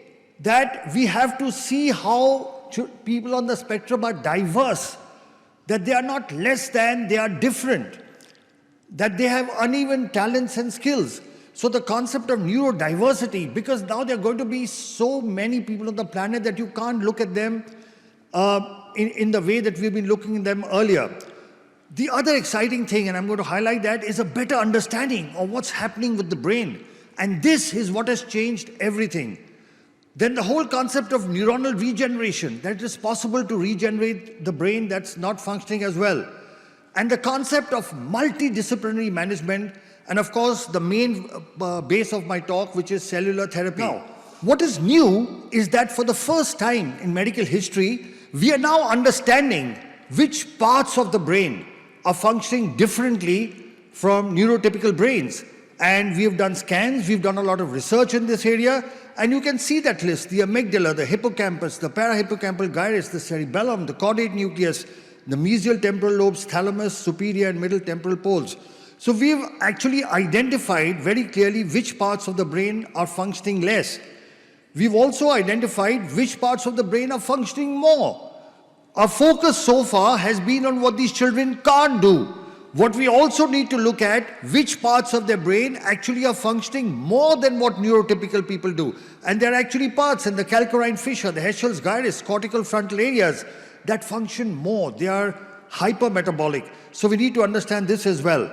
And our work has been published in a landmark paper, among the first of it's in published literature in the World Journal of Nuclear Medicine, where we've clearly highlighted which parts of the brain work less and which are working more.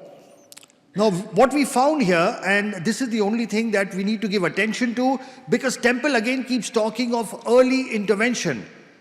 She keeps talking about early intervention, and I'm going to show you the scientific base of the need for early intervention. And that is this. If you look at this graphic, you will see that, you will see that the brain metabolism over the years keeps on declining. So what you see in light green is how the brains of neurotypical kids, the brain metabolism keeps on increasing.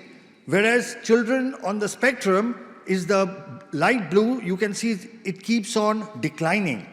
What does this mean? It means the earlier we treat the children, the early intervention is there, the better results, because the later you treat them, the hypermetabolism is actually increased.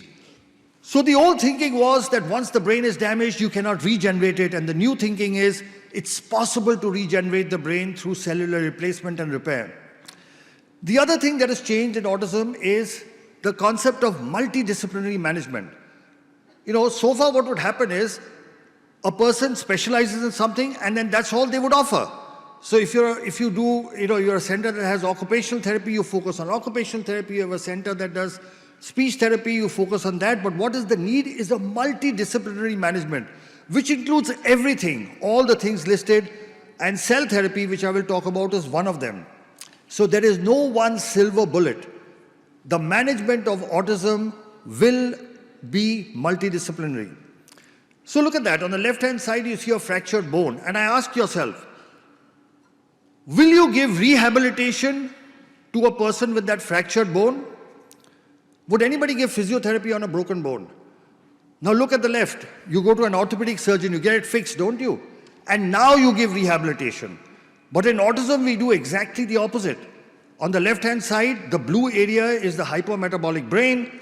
We are giving rehabilitation on a brain that's not functioning optimally, and then we are expecting results of a normal brain. It won't happen. But through cellular therapy, you can see on the right-hand side, the brain has started functioning again. Now, if you give rehabilitation, you are bound to get better results. So cell therapy is a promising new modality where you use healthy cells to replace damaged cells. So that's the brain damage, and you can see that there is recovery. So now look and see what are stem cells. So the word stem comes from the stem of a plant, and just like from the stem of a plant, you can have leaves, fruits, everything else. There are some cells from which all the other cells arise. So the way stem cells work is they multiply, they convert into other cell types, they improve the blood supply, and they release certain positive growth chemicals. And because of that, they repair, they regenerate, and they replace damaged tissue. Cells are of two types. You can be autologous, when you take from the patient, put it back in the patient, or donor cells, when you take it from somebody else. There are different types of cells. You can get them from the embryo, but this is very controversial, so we do not use it. You can get them from the umbilical cord. You can get it from the patient itself, from the bone, and that's what we use. They are called adult stem cells, and induced pluripotent stem cells are in the research stage. So we work with adult stem cells because they are safe, they don't form tumors, they have no rejection, they are easily obtainable, and there are no ethical issues. There are different ways of injecting stem cells. You can inject it intrathecally into the spinal fluid, that's what we do, or intravenously, intramuscularly, through the nose, or directly into the brain. How does cellular therapy work? We know the main problem in autism is there is hypoperfusion, decreased oxygenation, and problems with the immune system and inflammation. Cell therapy works through both these mechanisms. So here is a small video showing the three basic steps. What we do a bone marrow aspiration with a needle, separate the cells, and inject it back. The whole process has only 2 needle pricks. Let's look at a video. There you can see with the needle we are aspirating bone marrow. That takes 15-20 minutes. The bone marrow is put into machines. It separates the cells, and once the cells are ready, with a very thin needle, we inject it back. Just 2 needle pricks. And we take cells from the child and put it back into the child. So let's review what the world literature says. So there are a total of 33 clinical studies, published papers, which show a 80% success rate. 33 worldwide papers. And if you see a review of literature, the world's first scientific paper was published from India. It was by us. We also published the 6th one. The others came from China, Italy, America, etc. So this is the world's first paper on cell therapy in autism, which we published in 2014. This was our paper, and it showed 91% of the patients improved. The second paper came from China. Here again, they showed an 88% improvement. The third paper came from the United States by Dawson, again showing 90% improvement. This another paper from the United States by Kimberly et al. Showing 90% success rate. This paper by Martinez from Mexico showing a 95% success rate. This paper from Vietnam by Thang et al. Which showed a 93% success rate. This paper from Italy, which showed a 78% success rate. Now this is a meta-analysis. This is a review of 460 patients. And at the end, in this paper, they summarize that cellular therapy is safe and that it improves patients with autism spectrum regardless of what type of cell we use. In this other systemic review by Jingyang Q from China, they looked at 325 patients, and again they said it is safe and effective. So there is enough published worldwide literature to show the effectiveness of cellular therapy. Now this is our latest paper. We had two papers, but I'll talk about the second paper because this was 254 patients. We use autologous bone marrow mononuclear cells. You can see the improvement in the various symptoms, and almost all the symptoms, whether it is social interaction, eye contact, attention, stereotypical behavior, aggressiveness, hyperactivity, self-injurious behavior, sitting tolerance, command following, speech, communication, all these you can see above is the percentage of improvement. And we have scales called ICAN and CARS, and you can see that there was a significant improvement, 94% and 95% in these scales. Now here's something interesting. The results depended on age. So those kids who were less than 5 years, we had a 97% success rate. Between 5 to 10, it reduced to 94. Between 10 to 15, 94 again. And 15 and above, it was 91. So the earlier we intervene, the better results we are likely to get. Here again, you can see on CARS scale, again, 98, 95, 90, 91. So you can see that age affects the outcome. Now, what was the objective proof? Because one is clinical improvement. So in our study, we actually showed objective improvement. So above, this is a PET CT scan where the blue areas are the hypometabolic areas, the areas that are functioning less than normal. So you can see above all the blue. Now this is done on a Siemens machine. Below, you see 6 months later, and you can see the hypometabolic areas are gone. So this is objective proof. I'm just showing you 1 or 2 scans, but we have almost 3,000 such scans before and after that show that the brain damage, the parts of the brain that are not functioning appropriately in autism, they can be repaired. And this is proof of that. So this is on a Siemens machine, and this is on a GE machine. Again, you can see the cerebellum, blue area, hypometabolic, and below you can see that it has improved. So on 2 different sets of machines, Siemens machine and General Electric machines, both show before and after improvement. We have a total of 6 scientific publications in the results of cell therapy in autism. And now international books, medical books are introducing chapters. So in this book on recent advances in autism, there is a chapter, Stem Cell Therapy in Autism Spectrum Disorders, and they've asked us to write the chapter. So we've written the chapter for this book. Now this is data, what I showed you earlier was published. This data of 1,000 patients has been sent for publication. But just to give you an outcome, this is 1,010 patients. And again, you can see more or less similar symptomatic improvements. Again, the ISA and CAR scales, good improvement. Individual domains of ISA. And age-wise, again, you can see the same thing. Below 5 years, 89% improvement. Above 15 years, it dropped to 80%. And this is the analysis. You can see above the blue areas, the damaged areas, and below, after cell therapy, you can see that the brain has got activated. You can again see above and below.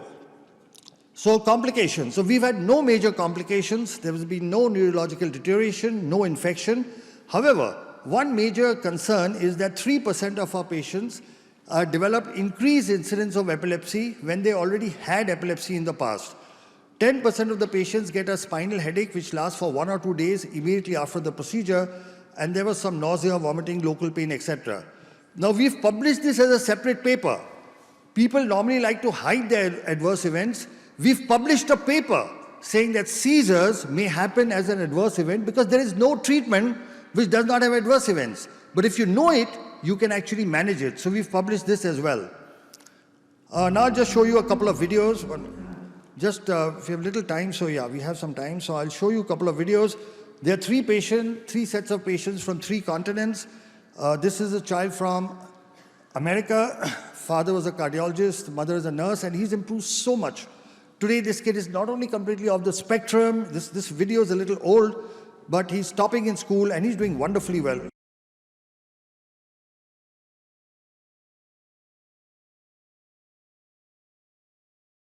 I couldn't get him to engage with me. I couldn't get him to give me eye contact. Over time, he started to lose a lot of vocabulary. Right around 18 months to the age of 2 years, he just slid backwards. He would flap like that, and he would walk on his tiptoes, look at the wall and be talking to the wall. He had problems with eye contact. He'd never look you straight in the eye. He had problems with his speech. Some research and found out about neurogen. And the big question that I had in my own mind was, what is there to lose? And I could not come up with a good answer, and I said, we have to do it.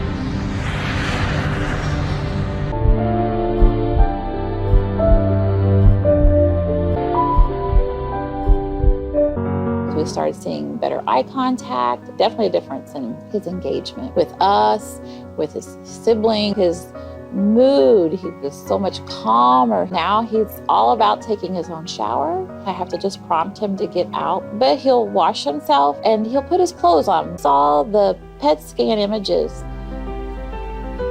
I can't tell you the word, we were just so excited and thrilled. The areas that were hypoactive or non-active were warm. There was activity there. Ganesh has gone from the 3rd grade, 4th month reading level to a 7th grade, 1st month reading level in 5 months.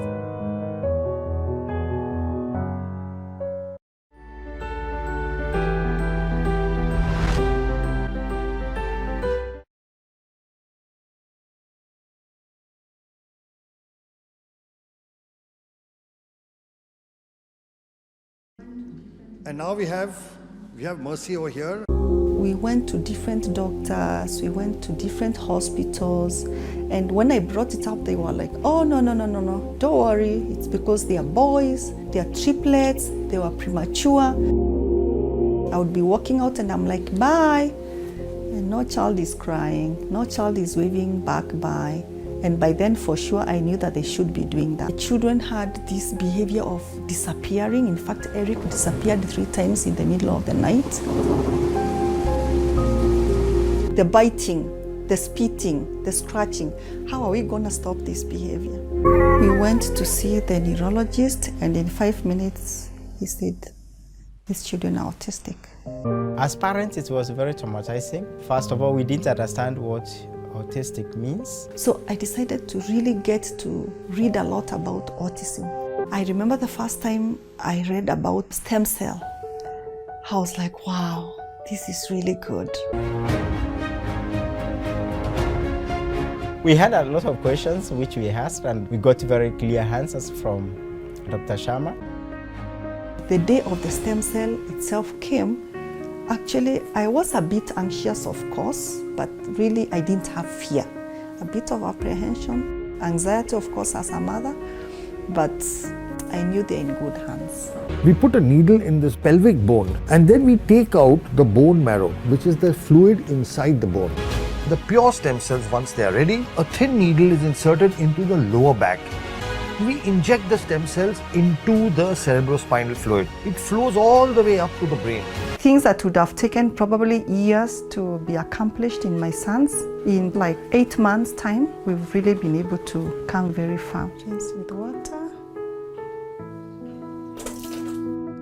They used to defecate on their clothes, but now they can use the toilet. We've seen a lot of improvement in terms of spitting.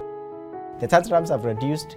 Sleeping used to be a problem before, but at the moment, He is taken to his bed, it takes a few minutes and he is asleep.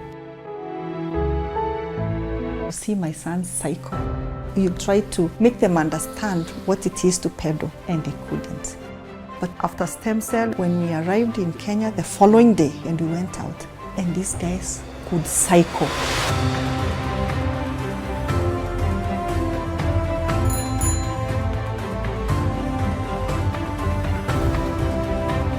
I'm going to send you to buy tomato paste, okay? I'm going to send you to buy what? Tomato paste. In the shop. Where is the shop? It's here. Okay. So I'm going to give you Money. for what? Buy tomato lollipop. I'm going to wear my shoes. That's right.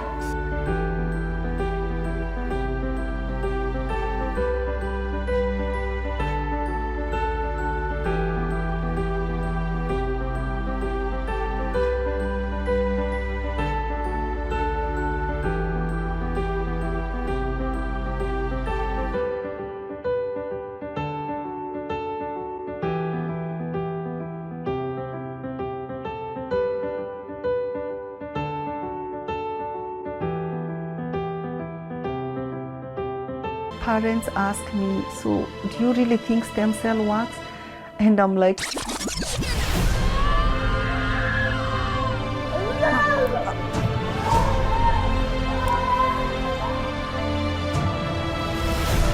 I can see changes, I can touch, I can feel, I can smell. Of course, for me, stem cell works. I'll do it until my children get well. So that's two stories. And by the way, Ricky's right here. You're going to see him. He's right here. We are short of time, so I won't talk much about cerebral palsy, but this is a paper. It works just as well in cerebral palsy. We've got 15 articles, chapters in textbooks. And that's the brain damage before in cerebral palsy. That's after. You can see the improvement. Then in intellectual disability, it works as well. We have the world's first scientific paper. We've treated more than 12,000 patients from 75 countries, total of 106 papers and 16 books. And I'd just like to share the views of our Honorable Prime Minister. मैं Japan गया तो Japan मेरे कार्यक्रम में मैंने एक कार्यक्रम क्या जोड़ा मैं वहाँ एक नोबेल लॉरिएट साइंटिस्ट याकामाहा को मिलने गया मैं इसलिए किया गया कि उन्होंने स्टेम सेल के अंदर जो रिसर्च की है मैंने जितना पढ़ा था तो मेरे मन में आया था शायद इनकी एक खोज हमारे काम आ सकती है क्या हम गए तो वहाँ गए उनसे चर्चा की और बेंगलोर के हमारे साइंस इंस्टीट्यूट के साथ आज उस दिशा में हमारा काम हो रहा है कि स्टेम सेल्स के द्वारा हमारे युवा साइंटिस्ट कुछ खोज करें. So that is the Prime Minister of India, Shri Narendra Modi ji, talking in Parliament about stem cells. And here is the President of the United States. Today, with the executive order I am about to sign, we will bring the change that so many scientists and researchers, doctors and innovators, patients and loved ones have hoped for and fought for these past 8 years. We will lift the ban on federal funding for promising embryonic stem cell research. Scientists believe these tiny cells may have the potential to help us understand and possibly cure some of our most devastating diseases and conditions, to regenerate a severed spinal cord and lift someone from a wheelchair, to spur insulin production and spare a child from a lifetime of needles, to treat Parkinson's, cancer, heart disease, and others that affect millions of Americans and the people who love them. There's no finish line in the work of science. The race is always with us.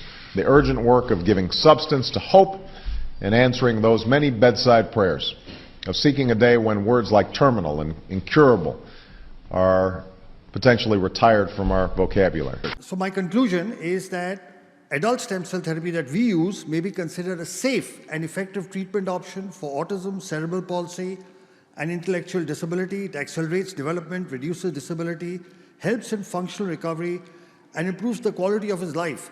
We heard the two biggest democracies in the world are India and America. You heard the Prime Minister of India speak of stem cells. You heard the President of America speak about stem cells. But now I want you to hear somebody more important than that. The child you saw in that video, he's right here, Ricky. Ricky, say a few words. Talk to the audience. Thank you. Say something. Thank you, everyone. I like to say thank you for giving me the neurogen stuff which we made.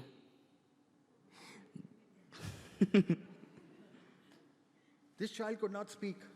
This child could not go to school. Today he's standing in front of you and giving a speech. Let's give him a big hand. Thank you. Thank you, Ricky. Come.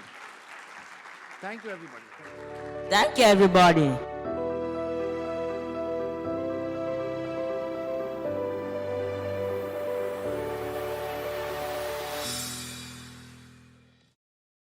It is really my privilege to introduce this next speaker. When Dolly told me that I was going to be introducing him, I said, "Are you sure you want me to introduce him?" Well, I'm here, so I guess she was sure. Dr. Kerry Magro is an award-winning autistic professional speaker, best-selling author, autism consultant to the HBO series Mrs. Fletcher that aired in the fall of 2019, and the latest seasons of Netflix's Emmy Award-winning series Love on the Spectrum. If you haven't seen that, you really need to watch it. It is very, very good. He started professionally speaking 12 years ago via the National Speakers Association after he fell in love with theater as a child to help with his social and communication skills. Today, he has spoken at over 1,200 events during the time, including 2 TED Talks and talks at Google presentations. In addition, Kerry is CEO and president of KFM Making a Difference, a nonprofit organization that hosts inclusion events and has provided 100 scholarships for students with autism for college and counting since 2011. In his spare time, which I'm not sure how he has, he hosts a Facebook page called Kerry's Autism Journey that now has 218,000 Facebook followers, where he does on-camera interviews highlighting people impacted by a diagnosis to break down barriers in our community. His videos have been produced and have been watched over 35 million times. Kerry's best-selling books, Defining Autism from the Heart and Autism and Falling in Love, I Will Light It Up Blue, and his latest, Autistics on Autism, have reached the Amazon bestseller list for special needs parenting. Kerry regularly speaks with schools, companies, government organizations, and is always open to discussing potential future collaborations. He is based in Hoboken, New Jersey. Let's give him a really big applause.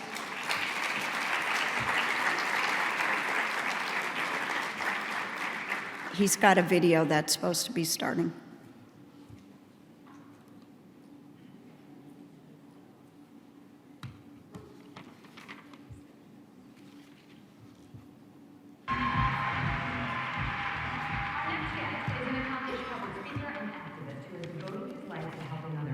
Not bad for a guy who was completely nonverbal for the first few years of his life.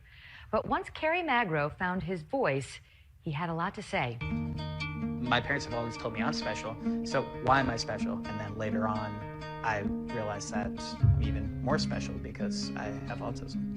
Kerry Magro's childhood was marked with rough patches. He was completely nonverbal at age 2 and diagnosed with autism at age 4. I just remember having difficulties trying to explain myself to the world around me. When Kerry did speak, he struggled to express himself.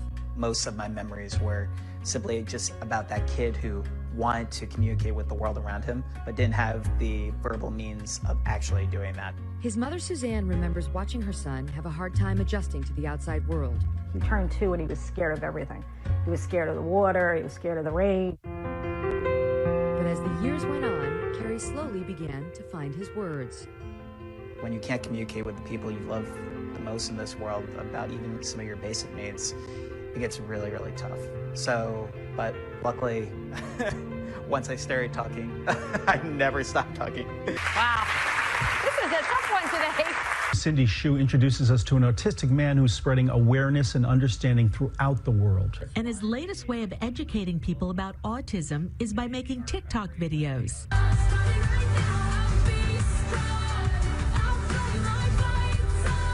I received over 4.1 million views on TikTok, and I just had so many parents, educators, family members who just wanted to learn more about autism, and they were like, keep going, keep doing what you're doing because it's making a difference. In college, he started a nonprofit called KFM Making a Difference, which awards autistic students with college scholarships. He later earned his doctorate in education. He's now a professional speaker on autism and inclusion. We've gotten inquiries from people from Africa, Canada, the UK, and it's just shown me that we're not alone in this community. There are people impacted by autism across the globe. He's written 4 books. His latest one is called Autistics on Autism.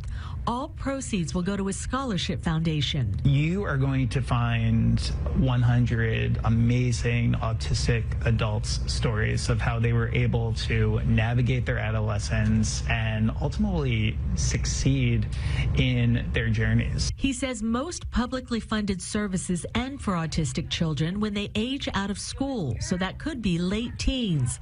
He's fighting to get resources for autistic adults through legislation and has this message for parents. Never give up on your child. Never give up on getting them the best quality supports so they could live their best quality of lives, because again, it's a spectrum.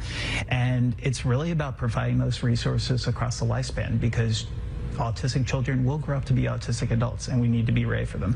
And he'll keep promoting awareness any way he can. What doing today? Awesome.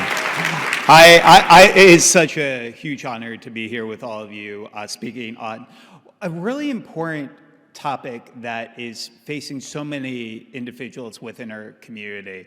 And honestly, today, with over 70 million people worldwide having some form of autism diagnosis, it's really important that we do our utmost to do a few quick things. The first one is to realize that autism is just one word trying to describe millions of different stories. My dear friend Stuart Duncan has that comment, and when you meet people with autism, it's really important to meet them where they are in their development. Autism is a very, very wide spectrum. The last time we were here in Dubai, ironically enough, was in 2016. And one of the speakers at that conference with me, his name is Dr. Stephen Shore, an internationally known public speaker who himself is autistic, says if you met one autistic person, you've met just that one autistic person. So let's keep the conversation going on meeting each individual where they are in their own development. So some housekeeping notes today. I'm an avid note taker during all these presentations. So typically I'm the guy sitting in the front row taking a photo of every single slide so I don't miss anything. So we're going to be providing you the PowerPoint slide notes from today's presentation. There will be a QR code at the end of today's presentation. You can scan that with your phone. And my dad still loves a Razr cell phone, so there will also be a link if you don't have a smartphone as well, so you don't miss any of the notes. So during my journey, I grew up with 2 laser-focused key interests. I grew up wanting to be the 6th member of the Backstreet Boys, and I also wanted to grow up to be the next Larry Bird. And with my autism diagnosis, I've always had extreme laser-focused key interests, and those were 2 of the big ones. Sports helped me with a lot of my fine motor skills growing up with autism. In addition to having autism, I also have a dual diagnosis of dysgraphia. It's really important that when we meet individuals where they are in their own development, that we look for comorbidities. So if an individual might have a dual diagnosis, we are able to diagnose that as early as possible. Early intervention truly is the key. Within those first 5 years, getting a diagnosis is really pivotal. So I took my love of sports to get a degree in sport management at Seton Hall University, where I'm based in New Jersey. Before deciding to change career paths, I realized that those individuals with disabilities make up the largest minority in the United States, and often they are one of the most underserved because, simply put, some individuals in our community have strong support needs and might not be able to advocate for themselves. So it's really important that we do our utmost to try to help one of the most underserved communities in the world today. So I decided to change career paths. I received a master's in strategic communications so I could become one of the first professionally certified speakers who is openly autistic in the United States. It's given me the opportunity to travel the globe in the past 12 years and get the opportunity to speak with so many incredible groups like your own about this topic of autism, but then also diversity, equity, inclusion. One of our big focuses, especially in the past few years, has really been focused on corporate and really focused on helping those with autism find meaningful employment and tapping into one of the most untapped talent pools that employers should consider. So really quickly today, and again, this was a journey, I want you to imagine something really quickly. Imagine not being able to tell your loved ones that you love them. Not being able to speak in full sentences until you were 7 years old. Having sensory challenges to the point where you felt like an alien compared to other people. Being such a picky eater that any time your parents tried to introduce you to a new food, it made you cringe. This used to be my life. When I was a kid, there were so many people who told me what I would never be able to do in this life. They would also tell me that I would have a photogenic memory, that I would be really great at math, and when I turned 21, my parents would take me to Las Vegas with them, and I would win them $88,000 on the blackjack tables.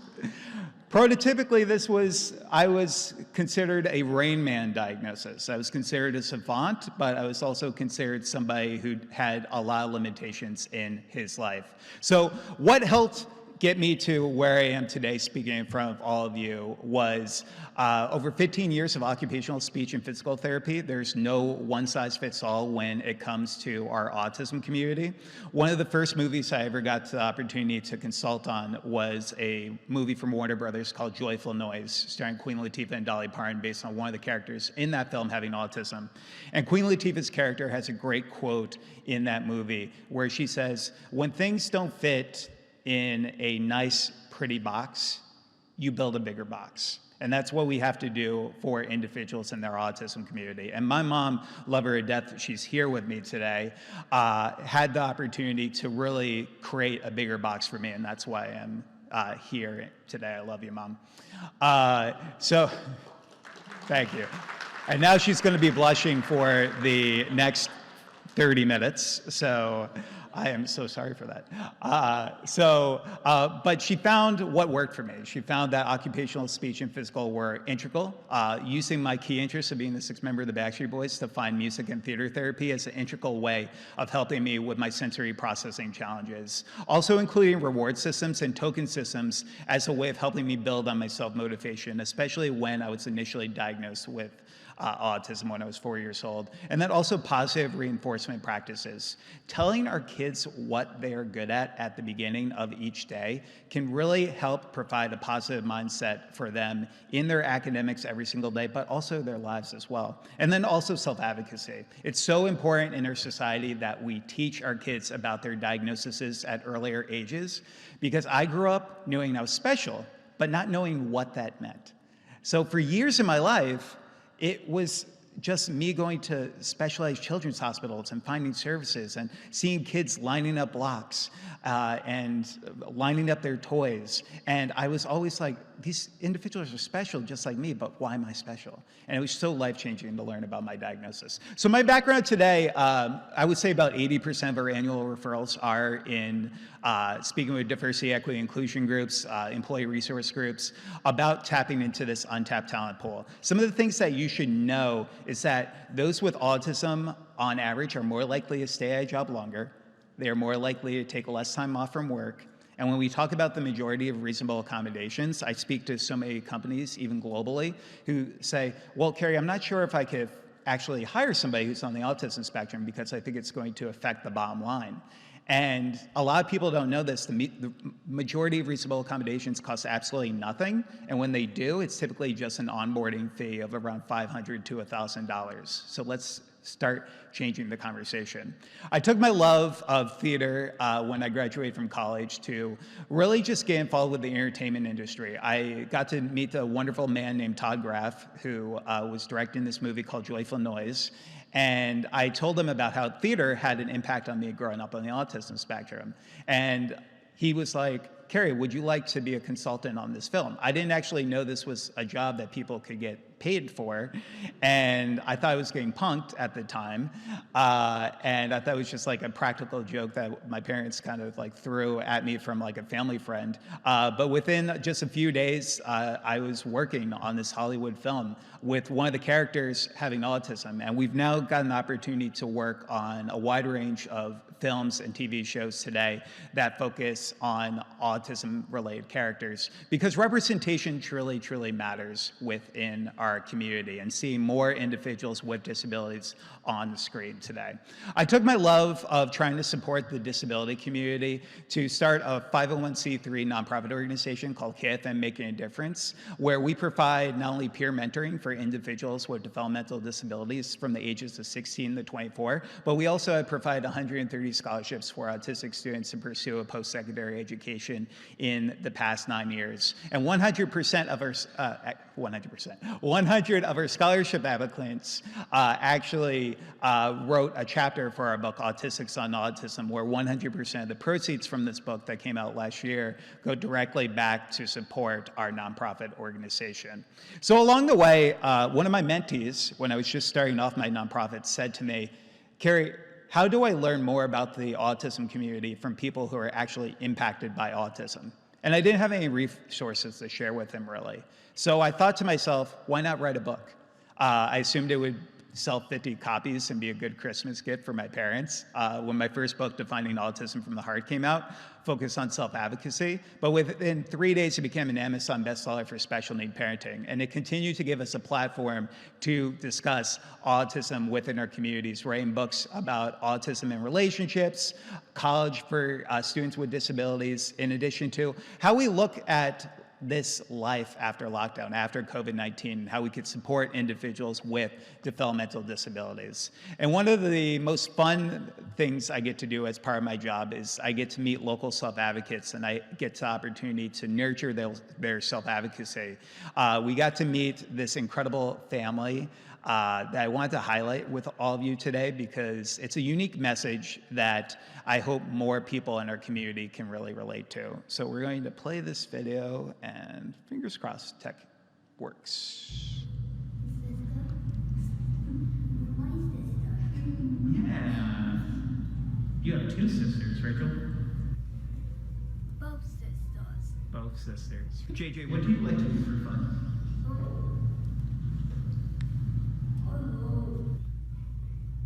Chicken on overs. Super shows. His personality is amazing. He's so funny. He doesn't even know it. Like, he doesn't know how funny he is, which makes it better. I love how JJ makes these movies, and he uses the stuffed animals, and he shows us to all of us, and I think it's really cool. What is one of your favorite things about your sister? Like the JJ likes out with Katie. Yeah, okay, yeah. What do you like about me? Yeah, me. Yeah. What do you like? Television. Okay. I don't like how people treat autistic kids different, because they're exactly like us. They have feelings too, and they act like autistic kids don't have feelings. How does it make you feel? And it makes me really upset. For siblings who might be watching this at home, what would you like them to know if they may have a brother or sister who's on the autism spectrum? Celebrate accomplishments, encourage them to do the best that they can. We have a good family. Yeah. Everyone's supportive. It's just circle love. So one of the key messages I hope I could leave you with today is that it takes a village. And you have to realize that regardless of where you are in this journey, whether you're an educator here today, a therapist, a parent, or a self-advocate, it's important to know that every single individual in your lives can hopefully become part of this village to make sure that we're providing reliable autism resources across the lifespan for our over 70 million individuals who are autistic today. So every single place I go to speak, I've had the opportunity to travel the globe and get the opportunity to share my story, but I realized that many individuals in our local communities didn't have an opportunity to share and lift their voices. So I started a video series as part of my Facebook page, Kerry's Autism Journey, where we now get to not only nurture self-advocacy in these young individuals, but also give them a platform to hopefully break down barriers and biases within our community. We've highlighted everyone from a 6-month-old with Down syndrome in the Bahamas all the way to an Army veteran with cerebral palsy who didn't tell his platoon that he had cerebral palsy so he could fight for our country. So it was truly, truly remarkable. The other big note I hope I could leave you with today is that girls with disabilities often fall through the cracks in our society. We see this so much with so many girls being able to bear masks, different characteristics such as stimming, such as known as self-stimulatory behavior. There are some individuals who fall through the cracks because of that. We're going to skip this video and maybe come back for it if we have a little bit of time. But what I will tell you about Rachel's story is that Rachel is a truly amazing individual who didn't get diagnosed until she was a little bit older. And it was because of, again, so much stigma in our communities is focused on boys with disabilities. Now, we're not only talking about autism, but we're talking about ADD, ADHD, and the neurodiverse lens that we talk about in our communities. In addition to that, when we talk about this topic of autism, we need more not only government organizations, but we also need more travel destinations to go about certification. I've had the wonderful opportunity to collaborate with a group called IBCCES, who do certified autism centers around the country. We just spent yesterday at Aquaventure at Atlantis, and they are a certified autism center. We got to see sensory guides that they had for different rides, which told you how much sensory processing each ride specifically had. And it was just so amazing to see the structure there, especially to bring families of autistic children to our parks. It was truly an amazing thing to see. In addition to that, when we talk about this, it's also just great to reduce stigmas. One of the great things about certified autism centers is that they train up to 80% of their employees on autism and sensory awareness in the hopes of helping these individuals understand a little bit more about how to approach our community. So how I got involved in making the world more inclusive, my interest in certification started with wanting to host more sensory-friendly meetings in my home state of New Jersey. For the past 10 years, I've played an autism and sensory-friendly Santa Claus, where we had the opportunity to meet children with disabilities at their level to really, truly support them, especially from a sensory processing perspective. So I decided to join a board called IBCCS based in Jacksonville, Florida in 2019 to support this community. So during my work in public speaking, one of the most interesting experiences I had was when I was speaking at a Fortune 500 company, and we were speaking about diversity, equity, inclusion, and one of the individuals in there asked me if every single person who has autism grows up to be the good doctor. If anyone has seen The Good Doctor is a show on ABC focused on Dr. Sean Murphy, a savant who is on the autism spectrum. And that is why we need to make sure people realize that autism is not only in children, but there are going to be individuals in our workplaces that you meet in the future who are also going to have these diagnoses. And not every single person you meet will end up fitting in this lens of the Rain Man, good doctor stereotype. So that's the other big thing. We have to realize that autism has no look. Typically, the two most common things people say to me when they come up to me for the first time is they say, Kerry, you have autism, but you don't look like you have autism. And then also, Kerry, you have autism, but you look so normal. Disability has no look. And it's important that we not only discuss this, because it's also important about promoting kindness. When we talk about our society, there are going to be people that you meet who you're only going to see the challenges that may face on the surface. You're not going to know what's going on in day-to-day lives. So one of my biggest challenges, though, was sensory related. I grew up having a hypersensitivity when it came to loud noises. I would wear earbuds in my ears. I would wear sunglasses in many of my classrooms due to fluorescent lights. So luckily, though, I had not only a great occupational therapy team, but I also had an in-house occupational therapist who truly, truly helped me. And this is a global movement that we're seeing. There are more groups that want to go about certifications because they realize that it's not only the right thing to do, but it also demonstrates high ROI, because at the end of the day, more individuals are likely to buy products from groups that patronize with the disability community and support those with disabilities. We were so excited to see that Mesa, Arizona became one of the first autism certified cities in the globe. And they've done a remarkable work, not only to provide certified autism centers for first responder groups, but also their businesses and travel destinations as well. And in addition to that, Dubai recently announced it plans to become the first certified autism destination in the Eastern Hemisphere. Give your guys yourselves a round of applause. That's really, truly, truly remarkable.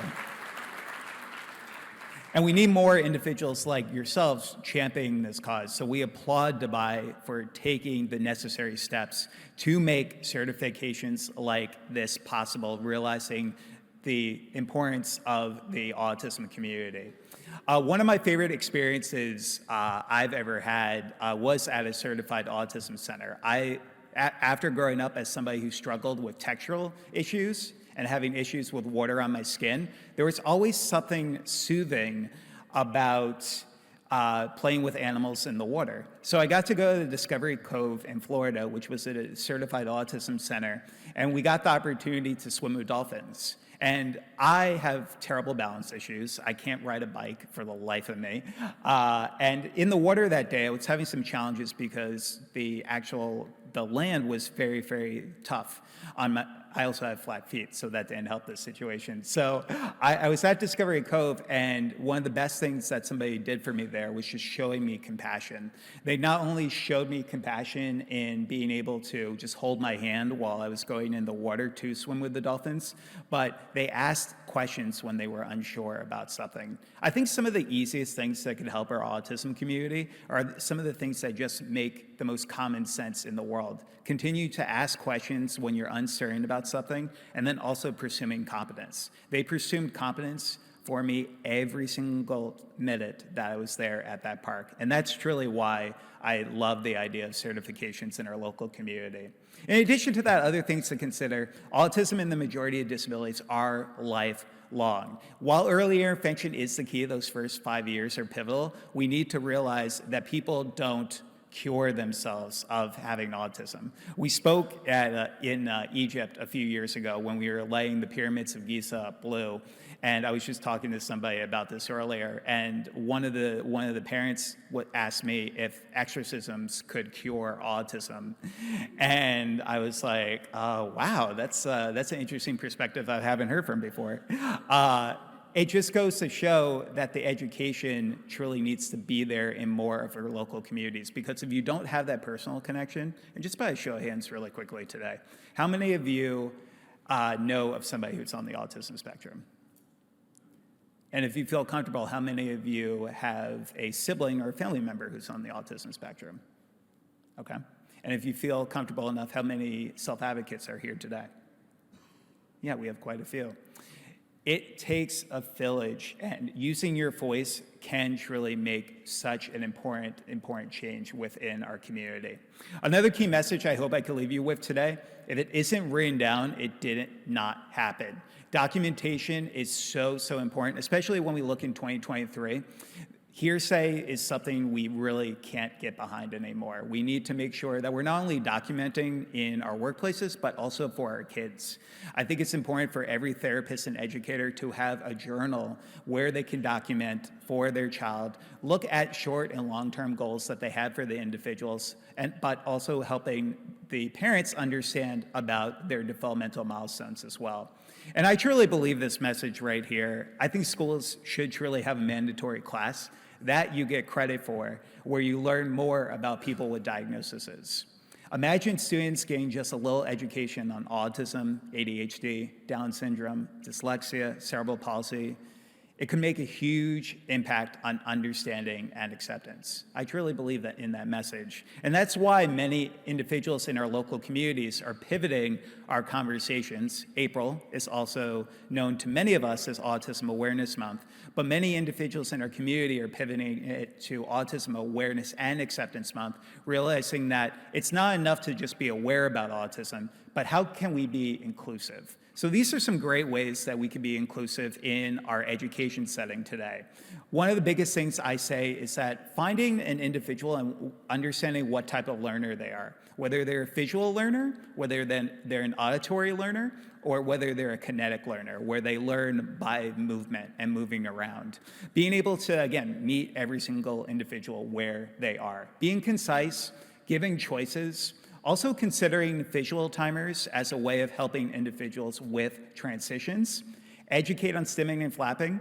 For example, I've been stimming this entire time. Every single time I've moved my hand like this is a stim. And for everyone here in this room, every single one of you stim. Whenever you've rocked back and forth in a chair during a long meeting, that's a stim. Stimming and flapping can look vastly different. Some are going to be arm movements, twirling around in circles, while some of it is just like me, just rubbing my hands and doing this every now and then. And for so many individuals, if you see that happening, don't stop the stim, especially if it's not injurious to them or people in their local community. Also, in addition to that, in our school systems, we really need to focus on the parent-teacher collaboration. But in addition to that, we also need to realize that mental health is a true priority. We need to defeat stigmas that see autism as a mental health disorder, but we do need to realize that some people with autism have mental health-related challenges and comorbidities. So connecting on people on a personal level, but also researching social emotional learning as well can be really beneficial. Also, in addition to that, consider lesson plans in your schools focused on giving individuals positive peer role models to look up to. We get the opportunity to speak in a wide range of K through 12 schools, where we get the opportunity to discuss, for example, individuals like Michael Jordan has ADD, Magic Johnson has attention deficit disorder, and my favorite on this list, Dan Aykroyd. Dan Aykroyd grew up with two laser-focused key interests. He grew up wanting to be a ghost hunter, and he grew up wanting to become a crime detective, and he took those two key passions to co-write a movie in the 1980s called, does anyone know what the movie is? Okay, sorry, karaoke with us later. We'll be outside during the lunch break. But it's so true. And years later, he would sit down with a reporter and he would say that it was because of his autism diagnosis was the reason that he was able to come out with that script. So when we look at some people with disabilities, realize that some people with disabilities are truly capable of amazing things. In addition to that, it's important to rule out SMA-associated mental health conditions as humanly possible as well. And that was something my parents did for me. Learning about my diagnosis, I didn't learn about my diagnosis until I was in a social skills class where we were playing Disability Celebrity Bingo, where we were learning about all these individuals. And I raised my hand and I asked the teacher, so teacher, you said all these people, some of the most talented and successful people in the globe are special, just like me. So why am I special? And she said I had to talk to my parents about that. So I talked to my parents about it right after school that day, and that was the first time they ever told me that I had autism. And it was life-changing. For so many years of not knowing why I was special, everything came full circle for the first time. And I started understanding why I was stimming, why I was wearing sunglasses in many of my classrooms, and everything just came to perfect sense for me. So it's important when we talk about this to have earlier conversations so when our children are in school, they can understand a little bit more about the accommodations that they may receive. Also consider having a dialogue with parents that you may know about the importance of a child's diagnosis as well. So in addition to that, what helped me is we need to emphasize that the key is communication, not speech. There's going to be individuals in our community specifically where I'm based in the United States, 40% of all autistic people are either non-speaking or nonverbal. But one of the stigmas we have is that a lot of people think that they are unintelligent and have a low IQ. And that couldn't be farther from the truth. Most people on average, especially in the United States who are nonverbal, have an average to above average IQ. So we need to realize that also the key is communication, not speech. But just because somebody's nonverbal does not necessarily mean that they're unintelligent. There's some great global tools that you can use to understand how individuals in your communities communicate, such as the communication matrix. This is a free benchmarking tool that helps assess how individuals communicate within our local communities, from things like pre-attentional behavior, intentional behavior, and then also unconventional, and also helping you understand the differences between nonverbal and non-speaking, because there's a lot of stigmas around that. Nonverbal literally means no noises at all, no babbling at a certain amount of months a kid is growing up. Non-speaking could be something completely opposite of that. In addition to that importance of peer mentoring, I truly believe that every school system around the globe should have a strong peer mentoring program, because it just makes sense. It doesn't affect the bottom line in our schools. Typically, it just takes an academic advisor 20 to 25 hours every academic year to put into place to give kids positive peer role models. It not only has been shown to lead to decreases in depression, anxiety, but it also helps from a bullying prevention perspective as well. And then social connections can lead to academic success. We need to educate our schools about the importance of providing more elective opportunities, but also more unified classrooms as well, helping individuals with and without disabilities be able to interact, not only to become more inclusive overall, but to help them have those social connections, because a little awareness can truly go a long way.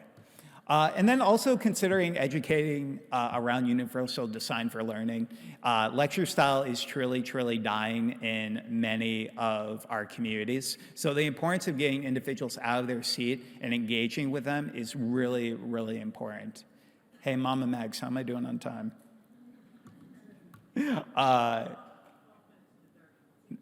Nice, nice. See, I put her to work. Guys.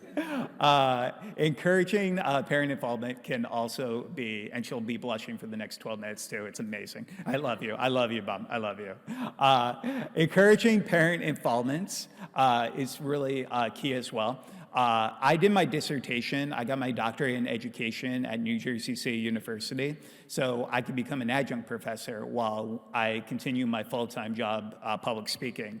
And I did a qualitative study focused on the perception of resources for parents of children with autism who are in online communities. And what we learned from these semi-structured interviews was the importance of trying to find a village, especially for those who have multiple jobs, for military families who might be traveling a lot, being able to find your village online, and seeing that a lot of parents have found success using Facebook groups and other methods of technology as a way of helping them communicate, especially around referrals towards different therapies and supports in their local areas. Also consider in your schools having alumni organizations comprising of individuals with disabilities to educate the school districts about the disability community and what helped them when they were in school. Again, something that doesn't affect the bottom line, and it just makes a lot of sense.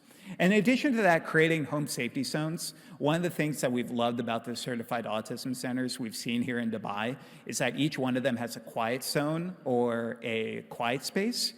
And that just helps so many of us, regardless if somebody has autism and has social and communication challenges or sensory-related challenges. All of us could use a quiet space every now and then. I know I could.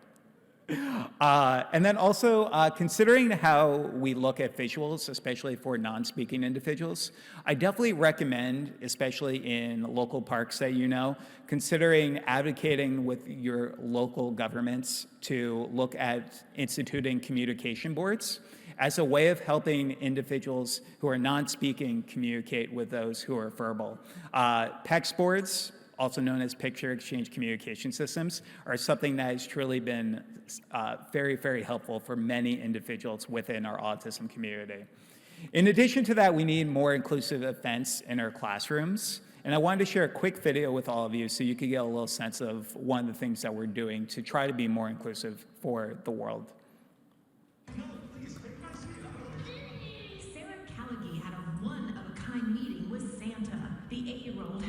autism and is nonverbal. Her father brought her to this event because this Santa's helper understands the challenges of autism firsthand. Santa also has autism. It's such a special connection, special bond. The helper is actually 28-year-old Kerry Magro. Diagnosed at 4, his sensory challenges prevented him from visiting Santa as a child. He created this event so others like him don't miss out. This event is more inclusive because we dim the lights, we turn down the sound and try to help them as much as we can. Just does a great job. It just takes his time. There's no rush. Most of the elves and Mrs. Claus are occupational therapists and special education teachers. The team visited with 181 special needs families, including 4-year-old Rusty Marsh. Is this the first time you've seen Santa? Yes. Is it? Yes. And was he a nice Santa? Yes. With 1 in 68 children diagnosed with autism, Magro hopes to inspire more sensory-friendly events all year round. Autism doesn't stop in December. It doesn't stop during Christmas. Santa says, This is the best Christmas gift of all. this is the 3rd year of the event, and Magro's mom is one of those jolly elves. So the girl in the last slide that said, I want everybody to be happy, we're actually working on a children's book together right now that is going to be focused on autism and sensory-friendly Santa, where I believe most of the proceeds will go back to our scholarship program as well. So it's just important overall when we talk about these sensory-friendly inclusion events. Again, it just makes sense. It gets more people out to our public areas. It also can help build attendance, especially after COVID-19, with COVID-19 hesitancy in some of our areas. If you want to learn more about how you can create a sensory-friendly inclusive event, I would definitely recommend going to this website called paautism.org. On their website, they have a one-sheet PDF where you could learn a little bit more about the sensory considerations you could put into place to make this a reality in your local area, such as being able to turn down bright lights, turn down external noises, and the other sensory considerations as well. Also realize that bullying is such a huge epidemic across the globe. When we were here in 2016 speaking at the Autism Around the World conference, we got to work with the Dubai Autism Center. And one of the key messages that we left with them was that bullying is something that's not only in school-age children. We see a lot of bullying in the workplaces today as well. So we have to realize that this could be a lasting challenge for many in our community. I didn't have the social abilities to defend myself in many cases as somebody who didn't start speaking complete sentences till I was 7. And it's really, really important that we educate our kids on what a friend is, what a bully is, and how to go about stopping bullying, especially for our verbal students. When stopping bullying happened for me completely, I realized what bullies did. So I would role play different scenarios in my classrooms with my teachers on how to stop a bullying, where if somebody said to me, Kerry, you have autism, but you are so stupid, I would turn around and I'd be like, well, yeah, sometimes I do stupid things. Thank you so much for bringing that to my attention. And that literally would stop the bully from because when you don't give them the power over you, we have to realize that bullying simply is just that, an imbalance of power. And when that bully wants the power over somebody else, being able to tell the bully that regardless of what you say, you could hate my guts, I'm still gonna love you anyway, it completely stops that situation from happening. So let's continue those conversations. October is also National Bullying Prevention Month, so it has a global perspective on discussing the importance of pivoting from autism awareness to autism acceptance.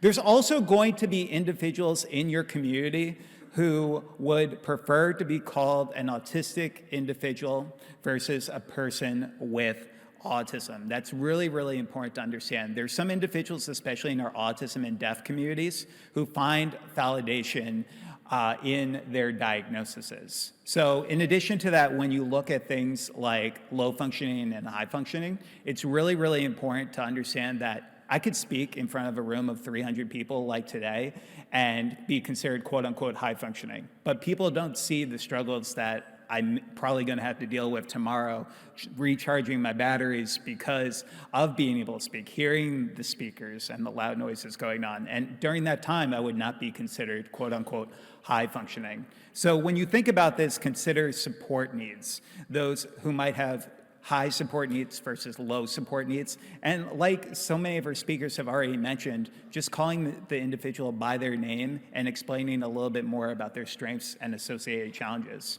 So finally, the 10 things that really helped me get to where I am today speaking in front of all of you. The first thing is that we need to make sure that we're providing positive peer role models, that we're focused on the transition period as well. Our autistic kids will become autistic adults, and we need to be ready for them. I've given 2 TED Talks that are available to check out on YouTube, focused on adult autism, where we discuss this in more detail.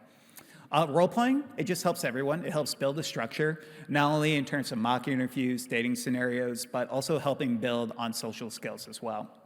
Servant leadership, I had so much mind blindness growing up, and I thought it was my way or the highway most of the time, and I didn't understand the perspectives of others. And getting involved in community service helped open my eyes to some of the hardships that individuals face in their communities. I think that our students should have just 10 hours of community service every academic year to understand more about the perspectives of others in our community.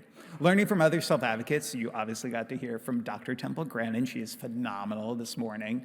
But continuing to promote self-advocates to give individuals an opportunity to look up to somebody. Peer mentoring, it just makes sense. Every school should have them. Before COVID-19, we were giving staff development for 350 educators in Las Vegas. And we asked them, how many of you have a strong peer mentoring program in your school?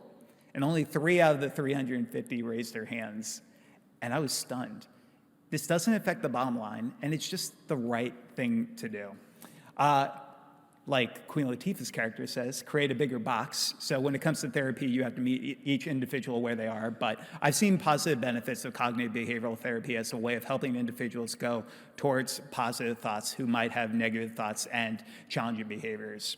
Self-reflection, I think, again, documentation is key for all the educators in the room. But in addition to that, it just helps build on self-awareness for individuals, especially those who are just learning about their diagnosis.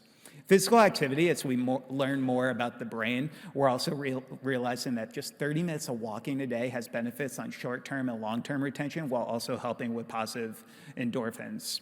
Also, finding support networks. ICAN is a tremendous, tremendous resource. I hope all of you go to their website after this presentation today and really gain the resources, get their ebook, because they're truly making a difference.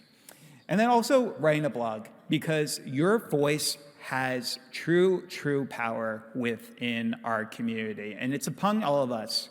If I could leave you with any final message, is I hope you can be brave.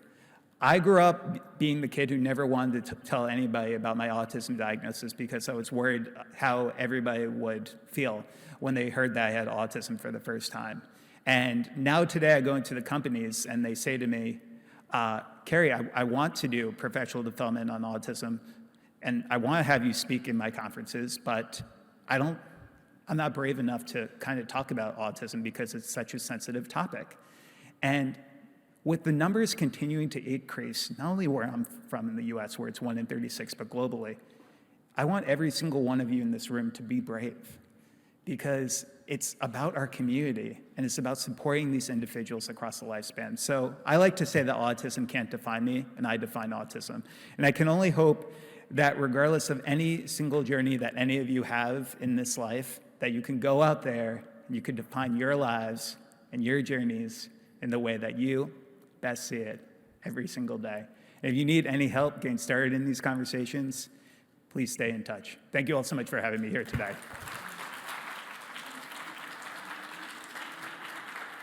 Yeah, so just one small announcement that we have. We would really love to felicitate Kerry's mother, and we would like to call upon Miss Mercy, as she's as well a parent, and hand over the award to Kerry's mother. Ma'am, please.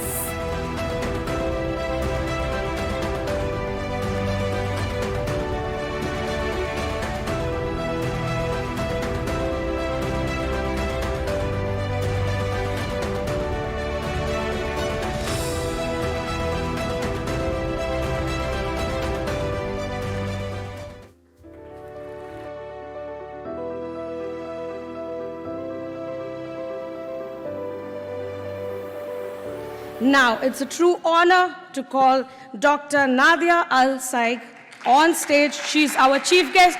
Please, all of you all, a big round of applause for ma'am.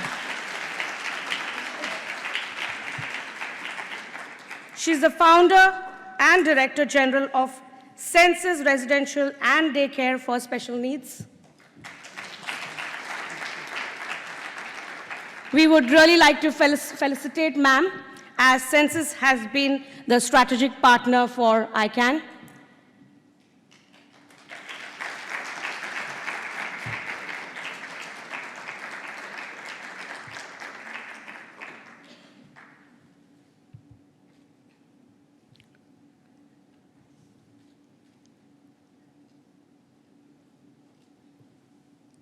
Next, we would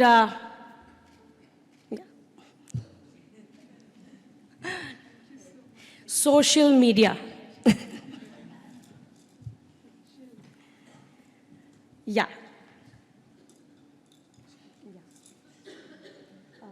We'll just do a bit of that. Next, we would like to felicitate MENA organization as well, as they as well are the strategic partners for ICAN. A big round of applause.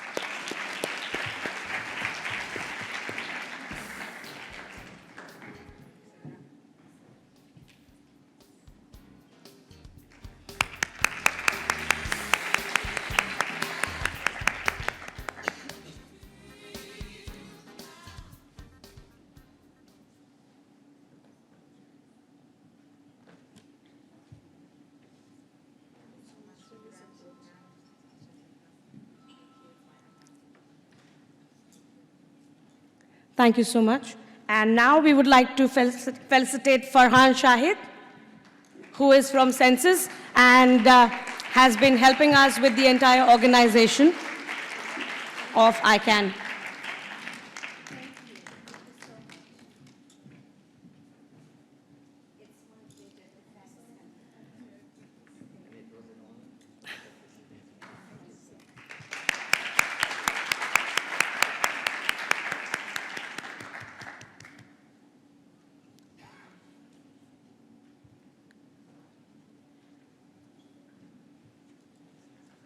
So thanks to one and all for helping us putting this show up.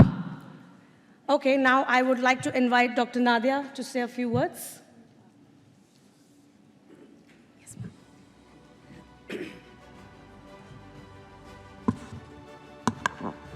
Bismillah ar-Rahman ar-Rahim.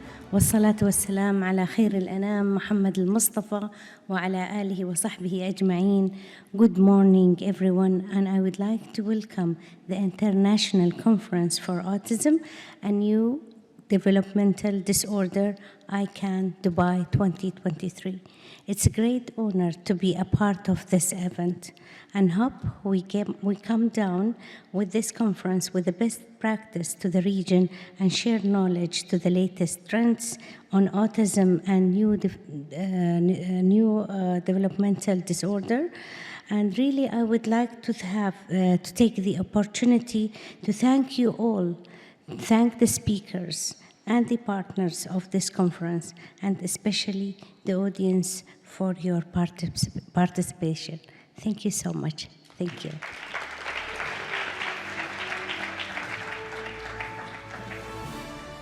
So now we will be inaugurating our book, Treatments for Autism. As we did see in the film, it was earlier already inaugurated in English, but now we are inaugurating it in Arabic language. So ma'am would do the honors.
just to give you a brief about this book has all the therapies, treatments, all the information about autism and all kinds of newer age treatments as well in the book.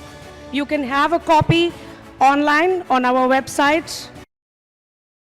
You can request for that, as well as we have English books that are available.